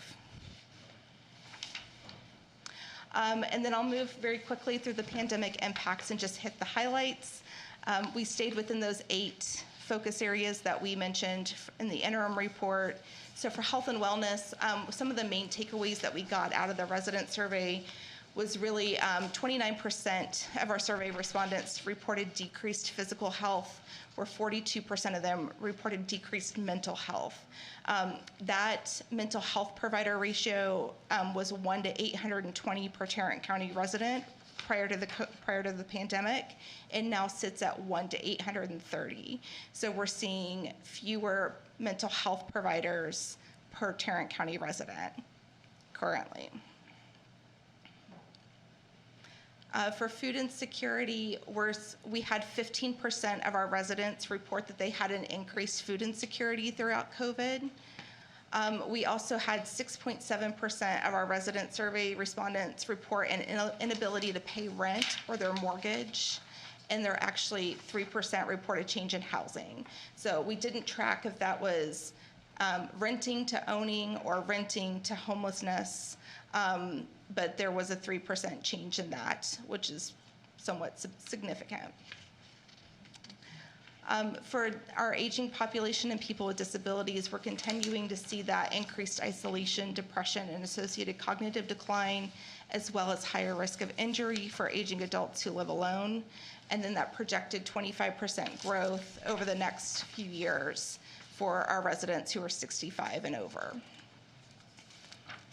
Within childcare and out-of-school care, we did have 5% of our Tarrant County resident survey respondents report an increased cost in childcare. And then also, we're still experiencing those longer wait times and access to services. Within our local businesses, I mentioned this. Sorry, go ahead, Tim. Back on that annual call. I keep being told that childcare is running $400 a week. Okay. And everybody's kind of shaking their head out there. Well, 4 times 50 don't equal 7,500. So No. where's the other 13,000 going? That was the average that we were given from what I believe one of the nonprofits, the 7,500 and 9,500. What's that? Okay. Okay. I mean, just, again, I see heads shaking that I think probably have kids. You disagree with that? I mean, I know you've got 400 a week per kid. More. A lot more. A lot more than that. So unless you're only working, 14 weeks, I don't know what, I mean, 400 times the 52 is $20,000, Yeah. 20,800. So I just don't get where we're coming up with this low of a number. Yes, ma'am? Very good chance that takes into account subsidies, so that's the average cost to a family for childcare out-of-pocket cost, but we can get clarification on that. Yeah. I think not all daycare is equal. And I More think that's, pricey. and I 100% agree with that. And I mean, I know that's what we're gonna get into when we discuss where we're gonna budget and the buckets that we're gonna put our money in. But if we're going to have a level playing field, we've gotta find a way to get the same quality childcare to all preschoolers. And whether that starts, and it's really gotta start from the time they go to daycare, even though they may not be learning a whole lot. I mean, as I understand it, an infant is more than that. It's more, probably like $600 a week. I've heard more. And that's, and that's why a lot of times you end up having one of the family members stay at home because they can't, they can earn money, but they can't earn as much as what it's gonna cost them if they got a couple of kids. $1,000 a week. And so now we're taking people away from the workforce. Yep. Okay, we're about at 15 minutes, so you can go on. For local businesses, I did mention we had about 60% who reported a decrease or significant decrease, and then 5% of those Tarrant County local businesses reported being temporarily closed. Within workforce development, the current unemployment number from November is 4.1%. We also saw 45% of our businesses report a hybrid or fully remote work model, but then we saw 30.5% of our residents report a transition to remote work as part of the resident survey. We had 23.6% of our resident survey respondents report a loss or reduced employment through COVID. And then for community violence, our main takeaway is really that 16.5% increase for those child forensic interviews. That's from FY20 to FY21. So I believe Julie mentioned that was September to August, and I may be incorrect on their fiscal year. But even the 16.5 over the 2 years of COVID response is substantial, considering that they saw a pretty significant increase from FY19 to FY20. Final recommendations. So I'm going to just quickly summarize what we recommended the first for the interim report, and then I'll talk a little bit more about the additional recommendations that we're making. We did keep these in line with the 4 focus areas that the county set, and then within the goals as well that were listed under each focus area. So for Prepare for the Future, we really focused on staffing capacity, use of space, memorializing lessons learned and best practices, improving the air quality within the Tarrant County facilities, working with those community-based organizations for underserved populations, enhancing that community affairs program, and then streamlining the application process for services. For the additional recommendations, we're recommending to solicit for technical support to evaluate the response to the COVID-19 pandemic, which you're already doing, the current needs of the community, and then identifying the resources available to continue to mitigate COVID-19. For improved public health and wellness, we focused on things like mental health for school-age children. We focused on advanced preventative cancer screenings, service navigation offerings for at-risk families, mobile and pop-up vaccine clinics in underserved communities, health fairs, PPE programs, the collaboration with law enforcement, and then of course the development of the Mental Health Diversion Center.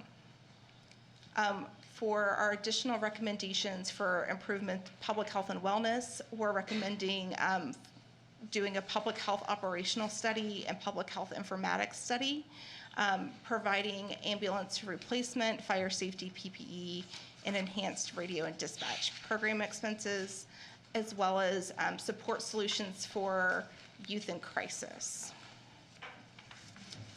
We're also recommending or supporting the establishment of a central hub for assessment, evaluation, and referral for treatment for mental health, for people seeking mental health services.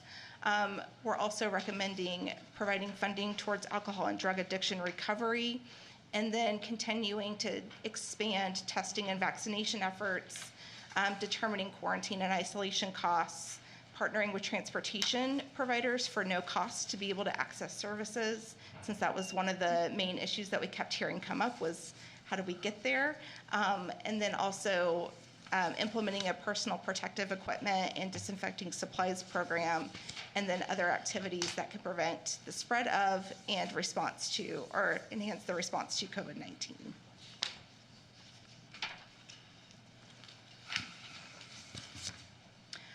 For Revitalize the Community, we looked at direct grants to businesses and nonprofits within QCTs in the affected sectors.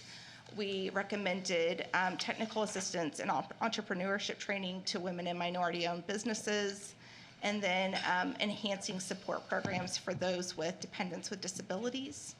We also looked at how to better prepare Tarrant County's incoming workforce with their youth, and then expand equitable access to high-quality childcare and early learning care for Tarrant County families, supporting incubators and accelerator programs, and then creating apprenticeship programs for graduates of technical training schools. Our additional recommendations for revitalize the community or the economy is supporting the establishment of an early education service hub.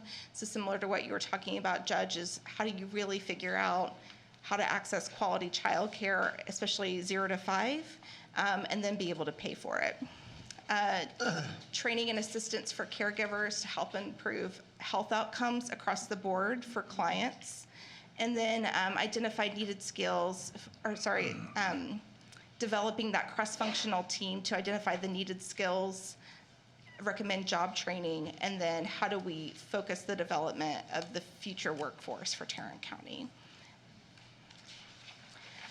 Within Strength of the Community, our initial recommendations and priority focused on evidence-based abuse and violence prevention programs. We talked about providing essential services to low-income aging citizens, food distribution, emergency rental assistance, and then providing legal support to those facing eviction and homelessness. We also looked at renovation of facilities for long-term housing, and then expanding programs to help increase financial literacy. Our additional recommendations expand those evidence-based violence and prevention programs to include children who witness violence, also creating or supporting the establishment of a multidisciplinary approach to supporting survivors of violence and abuse, and then really investing in Tarrant County's broadband capabilities and water and sewer infrastructure. So this is really where we leave you. Thank you very much for the last, I believe, 8 months that we've been working together, and I believe I'm turning it over to Kristen, unless you have any questions or comments for me. Thank you.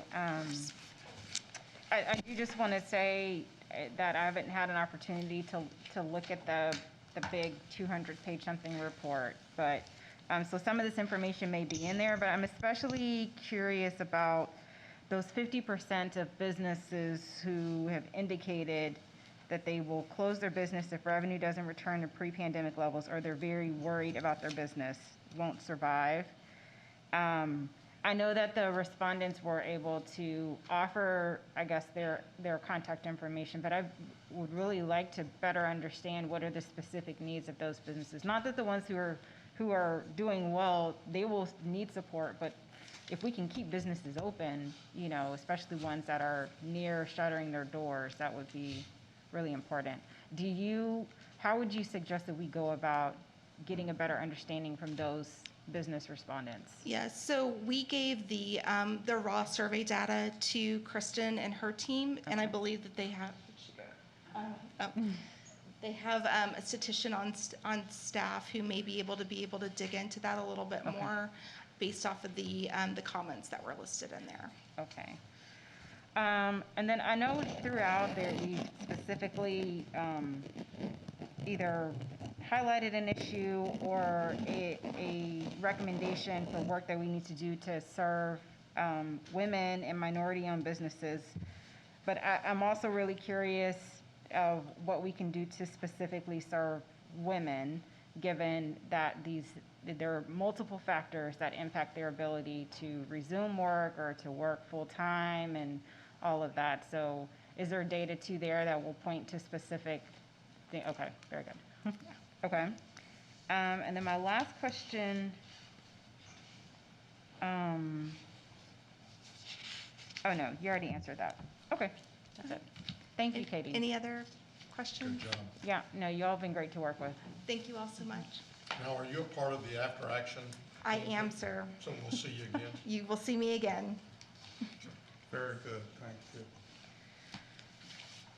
So I don't want to belabor the conversation since you didn't have many questions, but I will just say that in a couple of weeks from now, staff will be coming back with some recommendations for how we might allocate some additional FRF monies to some of these focus areas, some of these goals. And so, you know, as you dig into this report over the next couple of weeks, please feel free to reach out to our team to discuss any issues or concerns, questions that you have. And so again, your kind of timeline for the next month and a half is? Sure. So March 1st, we'd like to come back to court with a proposed FRF budget. We'll be seeking action at that time. After that, we will spend about a month to build out some calls for projects, assuming that the budget moves forward. Those calls for projects will be focused on areas identified in the final recommendations from IEM, and will provide an opportunity for community organizations, as well as potentially some of our municipalities, depending on the direction of the court, to apply or propose to projects to help us meet some of the goals outlined today. We'd then look to kind of a May to June timeline to award contracts and funding. So we have outlined certain priorities. I mean, as it looked from IAM's report as well as other discussions we've had, we talk about kind of looking at public health. We've talked about mental health. We've talked about homelessness. We've talked about education, early childhood development, quality child care. Do you anticipate that, so we approve this on March 1st, you spend a month, we get to April 1st, are you planning on throwing out a bunch of call for projects in all of those areas? What conversations are you having with the nonprofit organizations, and just how intensive do you think we're going to get come April 1st? Sure. Some of that is to be determined as far as timing and how those calls for projects roll out. We've been in ongoing conversations with nonprofits alongside IEM as we've gone through this assessment process. And so that has helped inform a lot of how we might structure those calls for projects. But that will be a conversation we'll be having with the court prior to that time. So you anticipate between March the 1st, the approval of the budget, and April 1st, the beginning and the issuance of the call for projects, discussions about what those calls might contain and Yes, sir. center on what particular priorities that we're setting? Yes, sir. Yeah, And- we will bring recommendations for discussion. Okay, and also the desired outcomes. I know we had talked about that Absolutely. before, about Yes. all of the tracking that's happening, but we know we have to track it so that we can understand what's happening, Mhm. but also just paying very close attention to, are we actually meeting our goals? Absolutely, and Yeah. we do have 2 program evaluation specialists that were hired onto our Arpa team, one in the budget office and one in the administrator's office, both of whom are working every day on establishing goals and KPIs for each of these contracts as they come through court, and to be sure that they are reaching the outcomes intended. And so that will also be built into the calls for projects. And I know, again, that's very important. The outcomes, as Commissioner Allen mentioned, is going to be very critical. But we're also, I understand, looking to leverage this money. And so I think it's even going to be more important and difficult at the same time if we're leveraging with, say, a city and they're working within an organization or they're doing it themselves, to make sure that we set that criteria so you get the outcomes even if somebody else is operating it. Yeah. Yes, sir. We do have a fairly extensive process that we've set up that we go through before we ever bring a contract to you. Our team talks with each of those organizations, and we will do so for any future agreements. So what I hear you saying is that we should be at a point where we've got projects in, we've evaluated those, we're ready to fund, just about the time that the next 203 or 4 million arrive here. Yes, sir. We So we anticipate. should have all of our money by about the time we're ready to start spending a good part of it. That is the plan. Good. Yes, sir. Any other questions? Congratulations for getting to this point. Yeah, yeah, thanks to I know IEM we- and everyone, everyone from the county has really participated, every department. It's been a great effort, I think. I don't know that Tarrant County's ever done this, so it's good to have a benchmark now. Well, I know we haven't done it in 26, and you were here before me, so, and the senior's not here today, but I'm sure that it has been a long time. And I think, again, that we were very smart, Commissioner Brooks, at your suggestion to move in this way. I know a number of counties have spent every dime of their money already, but I still believe that we've been very deliberate about what we're doing, and I think that in the long run, it'll mean, hopefully, a much better outcome for the citizens. Thank you. We all recognize that these funds are a probably once in a generation funding opportunity, and that we have to make generational impacts with these dollars. And we can't do that without planning it out. So thank y'all for the process. Thank you. Exactly 30 minutes later. Got it half right.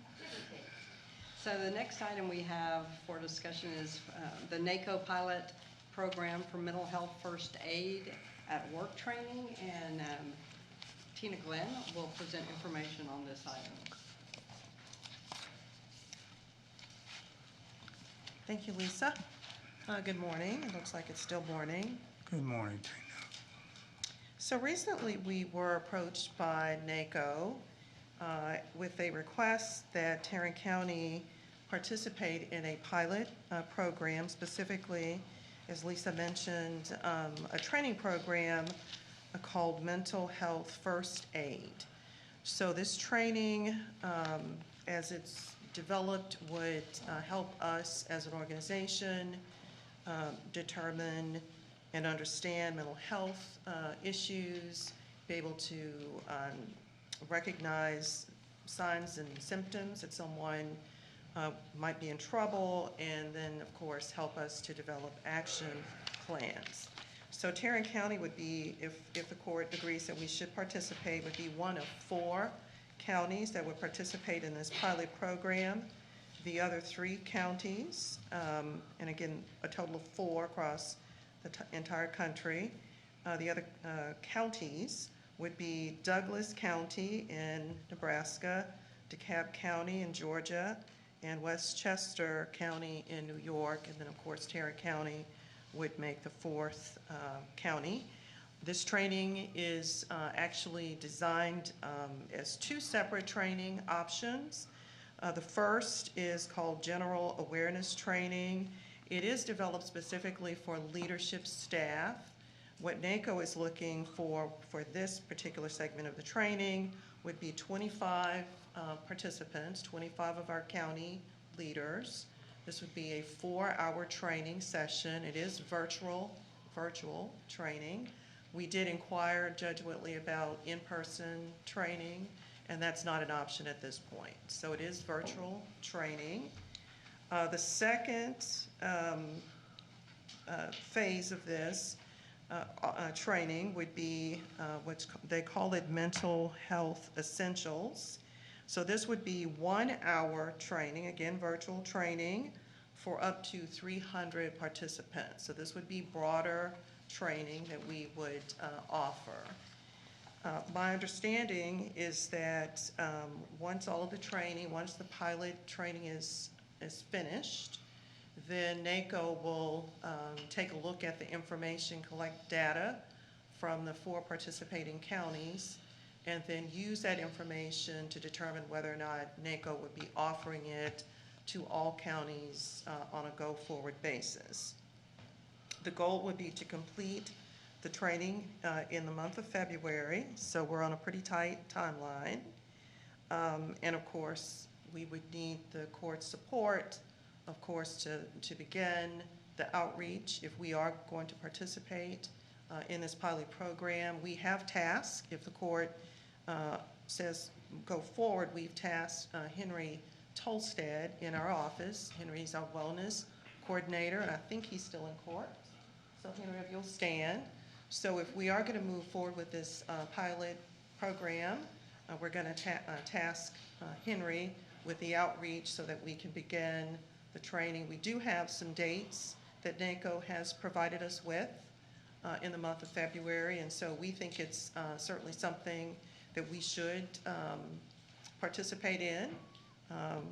We are, as all of us are, we're seeing quite a bit of mental health issues and outreach since the pandemic, certainly before the pandemic, but certainly a lot more since the pandemic. So we certainly think it's a worthwhile venture. And I would just add, Susan, I think you have worked with this company or this group before and have had positive. Would you like to make any comments at all, or? Sure. I'm just kind of catching you off guard. I would say that we at MHMR have about a half a dozen of qualified trainers. We think the mental health first aid model is really a great model, and it's not intended to turn participants into mental health professionals. It's intended to turn them into aware and knowledgeable people so they have confidence about what to do. You know, it's called first aid for a reason. If any of us saw a person in the community who had a medical event, we'd have a sense of what to do and we'd run toward that event. When we see somebody with a mental health event, we're uncertain, we're scared, we run away from that, we back off, and we frequently don't handle it very well. This really just arms you with some tools to handle it better. So there are a variety of models that are used, some for longer trainings for folks. We have trained here in our community everything from school staff, bus drivers, teachers, Sunday school groups, all kinds of folks who, legislators, office staff, all kinds of folks who feel the need to have some additional training on this topic. So we'd love to partner with you in any way that would be helpful. You may identify additional needs in this. We're happy to help you out if you identify additional needs. So any support you need, we're happy to provide, but we think it's really a great model. And we think you will find many of your staff very grateful for having had the opportunity to have this information. Thanks. Judge, are we agendized to vote to participate in this program today? I'm sure that we are. Judge, this appears to be just a briefing matter for now, and so if the court would like to take action, we need to put that on for the next. Well, it makes it just be completed in February. It's got to be done in February, and we don't have another date in February. Well, Judge, I don't think that the court would need to take a formal vote here if HR would like to go ahead and reach out to Naco to make this happen at this point. Go forth and let's get it done. Thank you.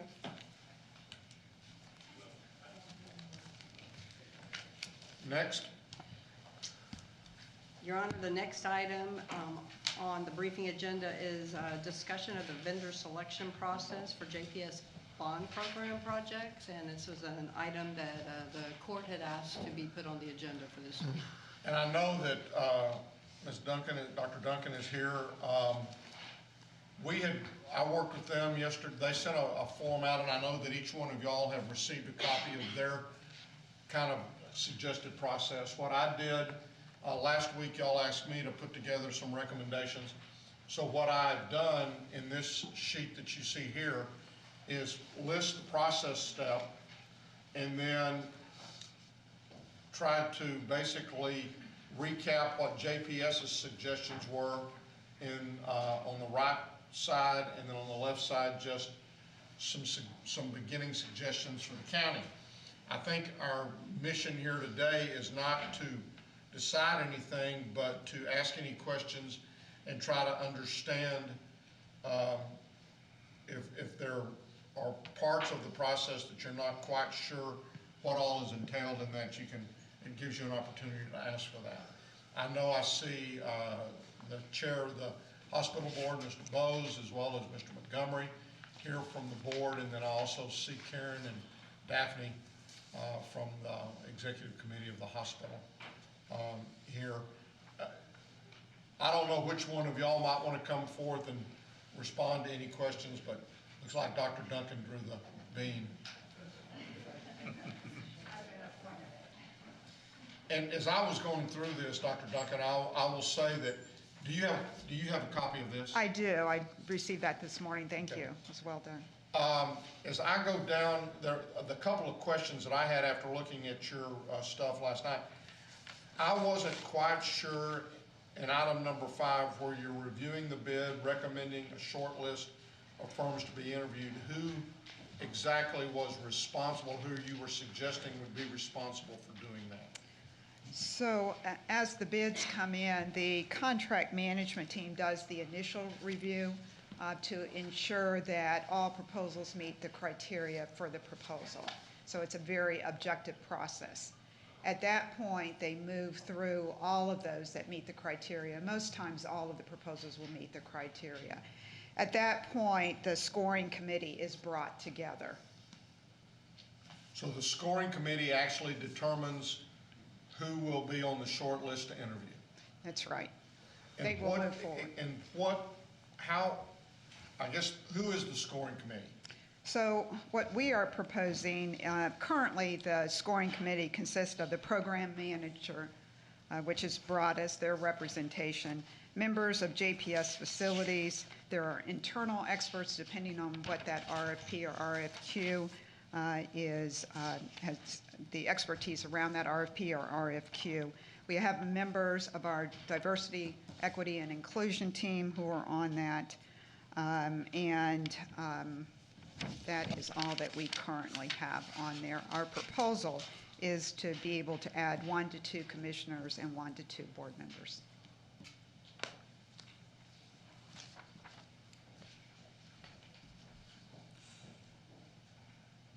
So diversity and inclusion now is a part of the scoring committee itself. They are. And not a process to the side.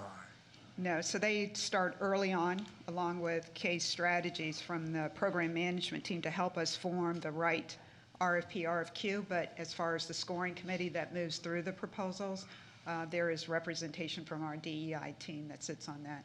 And then we also have someone from the contract team that sits on that. That's an improvement, because scoring is very, very, very subjective.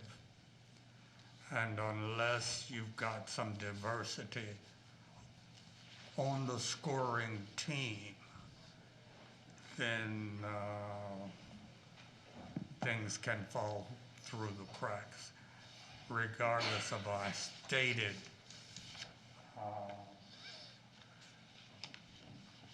dedication to diversity and inclusion. If they're not actually on the scoring team, then there's very little impact. So I thank you for doing that. And I thank you for calling attention to it, because it is something that we do have to be purposeful about. So I appreciate your input. The other question I had was, who makes up the contract management team? So I may need Daphne to help me with that. Daphne, would you come up? Because Daphne oversees our contract office. I want to make sure I'm speaking correctly on that. Thank you, Dr. Duncan. Currently, the contract management team, we have an executive director of contracts who reports directly to me, and then he has a number of contract administrators that report to him. So that is the makeup of that team. They are part of the legal department. So that's all internal to JPS, right? Correct. No one from, no representation from the board, or, which I guess that's internal too, but, and then also no representation from the project management group. That's correct. That's Okay. just the internal Just team internal. that does Okay. the administrative work to Okay. follow the purchasing process.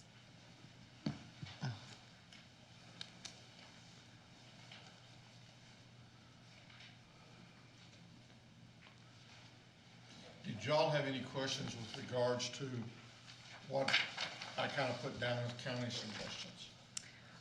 We did not have any, like I said, Daphne and I just met briefly this morning, but did not have any. You did a great job yesterday of outlining that. So I don't know if y'all have additional questions. Certainly if you do, let's put them out here. But again, the idea is to take this to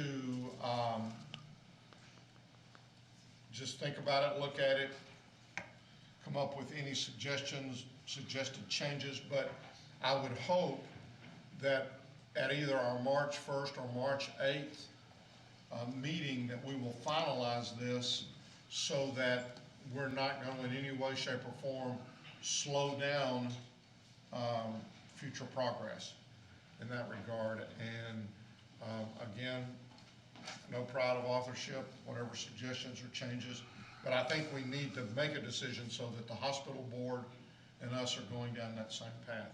I will say that I know that, in step 6, I'm calling for a joint meeting of the hospital board and court. I think there was, I know that may be difficult to get everybody there. And so I think what we do is we pick a date that gets the most possible there in an effort not to try to, not to end up slowing things down. At the same time, in talking with different folks and going back on the process where we brought in and hired the program manager, there was the feeling that between the interviews at the hospital and the interviews at the court, that certain teams made certain changes. And that might have been done as a result of things that they felt like were emphasized by one or other of the teams at the hospital board interview.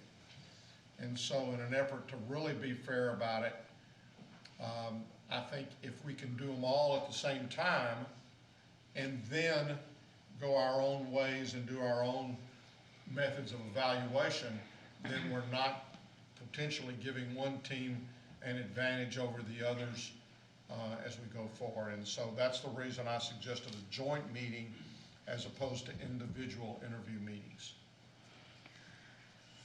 Even I know you just shared this with us this morning, and I know I missed the meeting last week, but so I guess there was conversation about you drafting this. I was glad to see this joint called meeting. As I recall, not to, be a historian, but I guess when we had our first joint board meeting in 2019, or joint meeting of the board and the court, I want to say that we had talked about doing something like that fairly regularly. COVID hit, right? We know kind of the starts and stops of it all, but I think that would be helpful. One is because in between, these various meetings of these, whether they're governing bodies or committees, the game of telephone is really intense, and then by the time that it gets back to some critical decision needing to be made, then an entire message and an understanding of what the priorities are can get totally messed up. So I'm definitely supportive of that. I will definitely review this and see if I have any other questions or, suggestions. Go ahead. Well, and I want to, before, because I'm old and it goes in and out before I capture it sometimes. Yeah. The executive committee, we talk about there being 2 commissioner representatives on that committee. I believe that depending upon the project, that those 2 representatives could change. So right now, we had talked about Roy and myself, but it could be that we get to a particular project and one of us, want somebody that's not on there at that time, neither Roy nor I, may say, I've really got a passion about that, and so maybe we would make a change. Certainly if it were within, and the other thing that I'm going to say is, if we're talking about a project that is off the main campus and it's in one of the different precincts, then certainly the commissioner for that precinct should be a part of that steering committee or one of the 2 members of that. So I am not, where you see steering committee suggested and it says 2 commissioner court reps, that could vary from project to project. And so I wanted to be sure everybody understood that wasn't going to necessarily be the same 2 commissioners or the same 2 court members throughout the entire process. The same might hold true if the scoring committee, if we decide to, On my side, I don't use the scoring committee. On theirs, if we were to decide to use the scoring committee for some function, for one of these 8 functions or other functions that may be added, then again, the Commissioners Court, which is what they're proposing, the 2 reps, could be it could be varied from project to project. And I'm also saying that, our policy right now says anything over 500,000 comes to the court. My suggestion would be that a project is a building, or it may be a central power supply. It's something where we're going to bring in a contractor or an architect and a contractor, and that once we've made that decision and that a contract has been awarded, that short of there being a major change order or some real problem developing, we're not going to come back, you're not going to come back to us and ask us to approve the carpet, the toilets, or the electrical. Appreciate that. Absolutely. I think this is a good start. I like the idea of the joint called meeting because it gives everybody the opportunity to hear the same information at the same time, and there won't be, as you said, a tailoring of an approach for the Commissioners Court that is different from the presentations that the various board committees hear. I think that's a good idea. And I think that joint called meeting kind of obviates the need for rotating commissioners in and out of these committees, though I'm not opposed to doing it. Okay. I'm going to think about that part. Yeah, and again, that's, when I got the information from them, I felt like, okay, let's just see if we couldn't put this on a side-by-side and give everybody an opportunity to ask questions. And there may be other steps within the process that you feel like need to be divided out a little bit more. Sure. Or detailed out a little bit more. How we, what are we, one of the questions that I know is of concern to the hospital is the scoring sheets. How do we do this? And what I had indicated to them was that in the past, we've always, as commissioners or as court members, been asked to basically turn in a sheet that ranks 1 to 5 if we have 5 people. And not much more than that. And so my initial thought in that process is the hospital would go through their process, they would come up with their recommendation, they would rank it 1 to 5, they would turn that in, we would be aware of what their recommendations were, we would take their sheet of rankings, that would be one of 6 sheets that would eventually be used to summarize a number to use to award the contract. We've always done it, 1 being the first selection, 5 being the last. We run all the numbers together, the one with the lowest number is who we award the contract to. So instead of having 5 sheets to evaluate, we might have 6. But again, that's just the way we've done it, and I'll be the first to say just because it's the way we've done it doesn't mean it's the way we gotta do it. Yeah, I would. If we have the joint meeting, then we don't need to do that either. Yeah. Yeah. I would That suggest, may be if I done can make jointly a as well. suggestion, that we come up with some criteria around scoring and what it is that will be scored that's consistent with all members who are scoring, all members of the board and all members of the Commissioners Court. Much like the selection committee does, and they look at different factors as they are scoring. So, And I think that's one of the things certainly that we talked a lot about that yesterday. And I think that's something that we need to spend some time thinking of. I agree with the joint meeting, but we have never at that joint meeting then made a decision that we went forward with. So what I'm suggesting is that I see what you're saying. if we had the joint meeting, then they have an opportunity to give us their recommendations, and then ultimately, we will make our decision as to whether to have them award the contract to their recommendation or to move it to somebody else. I see that. I'll say really, my goals in this whole process is, in the end, is wanting to make sure that it's as transparent as possible for those who want to do business with the county and the hospital district, but most importantly, for our voters who gave us $800 million with which to do a lot of work. And obviously, I know that the needs are greater than that, and that the costs, that the total needs were assessed at over $1 billion. But that's going to be really important for me. So I will be evaluating what has been provided by JPS, and then also with this draft through that lens. And quite frankly, I want to make sure that we are being as consistent as we can, given that the court is getting ready to undergo substantial change and loss of institutional knowledge. Obviously, there could always be changes at the board level, right, as a result of that. And we've already lost so much time due to COVID and other factors, some of which that we had control over, others that we didn't. Meanwhile, the healthcare needs of our county continue to grow, as IEM's report just, perfectly illustrated what we already knew.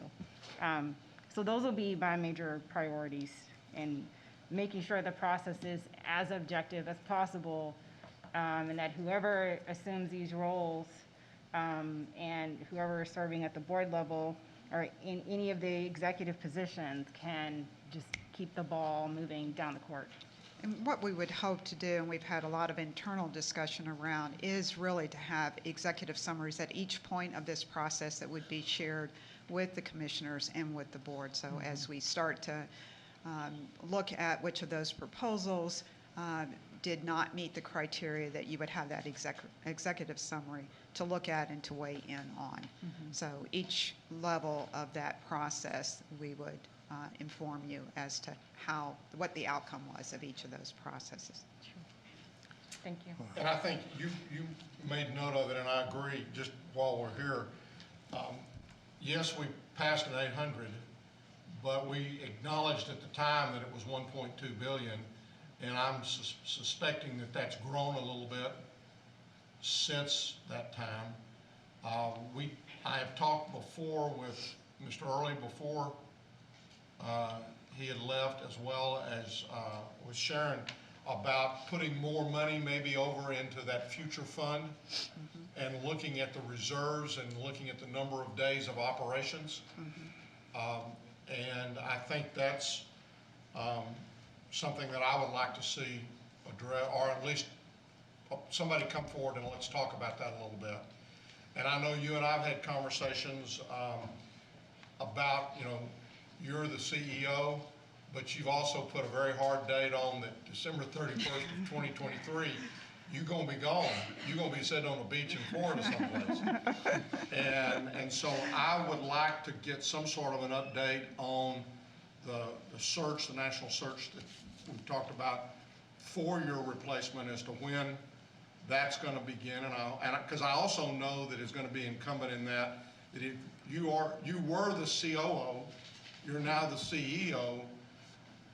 So there's a couple of big positions that are going to be hired at JPS in the next 23 months. I can tell you how many months it is till December 31st of this year. You've got the days. And I'll just add 12. So yeah, exactly. It's 326 days till December 31st, I can tell you that. And so that's another thing that I'd like to get the board. Not that you're counting. Not that I'm counting, but that's something else I'd hope that the board could address as quickly as possible, and maybe come back and give us an idea of where we are on not only the reserve, but also the search for we this. will do that. And we again want to thank you very much for stepping in, because that COO role would have been a pretty nice role to just retired income March of 23. And Mr. Early kind of threw you under the bus. He really did, Judge Whitley. Let's be honest here about it. I think that when I was over community health would have been a good time, but if I were smart looking back on it, that's when I would have exited at my height, right, and not continue. Well, thank you for taking on this role, and you're doing great. great job. Thank you I want very to- much. Truly I want appreciate to it. publicly thank Chair DeBose and CEO Dr. Duncan for your leadership in pulling this all together and getting it to a point where we can make some decisions on how to go forward together. Trying to work with this court is not an easy thing, as you both have come to find out. Yeah, I've hit a lot of landmines and I pick up the Steve pieces. could have told you. But I thought the board was apparently he difficult. was silent on that deal. But thank you for your leadership in trying to get this to a point where we can easily go down the road together. I thank you, and I thank you for your passion and really doing the right thing for our community. So it means a lot to me, and I would expect that you are pushing us to really put a lot in this and give it all. So thank you. And we know that there's going to be a majority of the faces up here gone on January the 1st, and so. We'll meet on the same beach, Judge. There we go. Except that I'm going to get there a year earlier than you are. Thank you. Thank you. Thank you, Karen. And Judge, the Administrator's Office stands ready to assist in whatever way we can to work with Dr. Duncan and Ms. Walker and iron out any details regarding scoring sheets, how that might be dealt with. But Well, let's try to finalize that process if we can on March the 1st. And then as we move, and I know March 1st is going to be we're going to welcome Mr. Manius back. Thick agenda. That's right, a thick agenda. And I know we've talked about a lot of other things, so I know that the month of March is probably going to be pretty full. But also, again, let's agendize them and get them back in here to talk about those reserves and about the search, and so we can go forward from I that think standpoint. we've got the amended claims from the auditor's office. Yeah, we've got one more briefing item too. Oh, If do we've we? got this one I think is going to go fairly quickly, but you tell me. yes, we do have on the briefing agenda, you may recall last week, we had the consultant from Ascendiant provide an overview of the process for the public health operational and organizational review that is just getting started.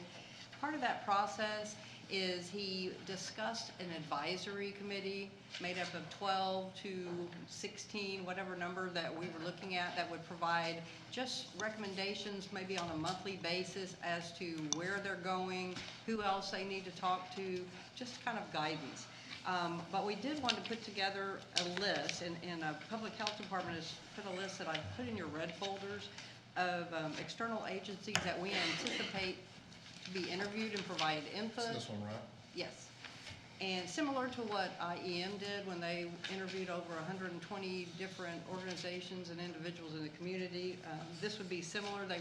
Everybody would be providing input, and we're going to ask that the court members look at this list and provide us with any additional agencies that you feel may need to provide input. And we'll come back later and over the next couple of weeks, reach out to all of you for maybe some key agencies that we want to have as these external agency representatives on this advisory committee that we want to put together. Again, this isn't going to slow them down, because over the next 2 weeks we expect Ascendiant to go ahead and start scheduling some of the interviews in this process with the people that we have listed here. And I talked with Lisa a little bit about this yesterday, and one of the things that I think we could think about and I can use input on is, when I was initially thinking about this, I was thinking about it only in terms of the pandemic. But we're really looking at the overall department. Yes.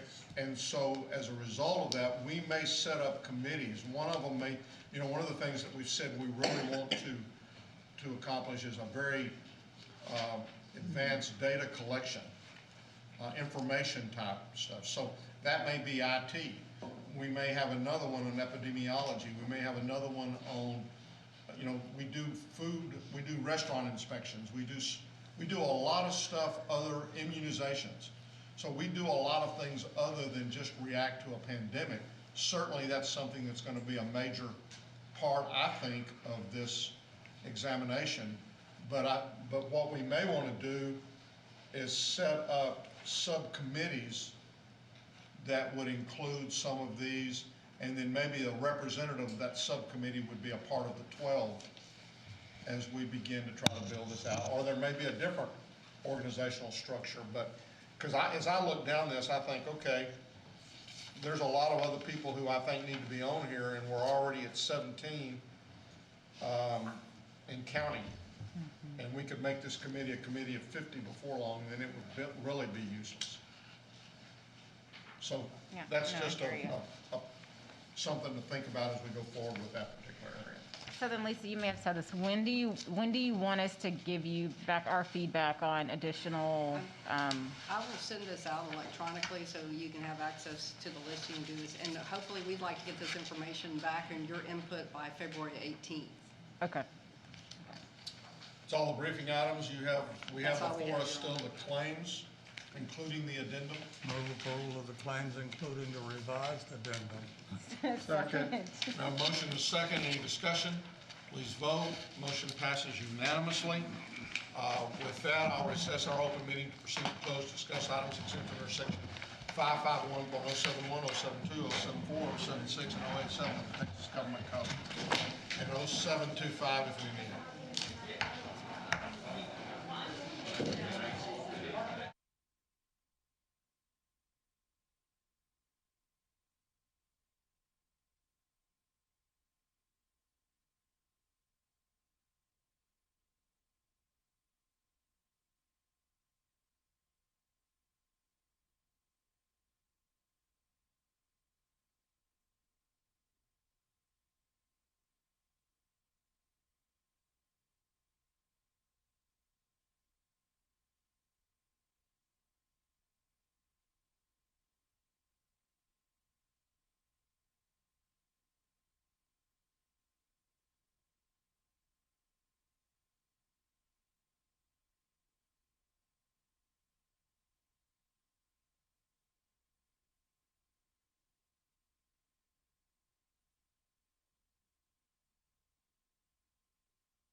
Hello?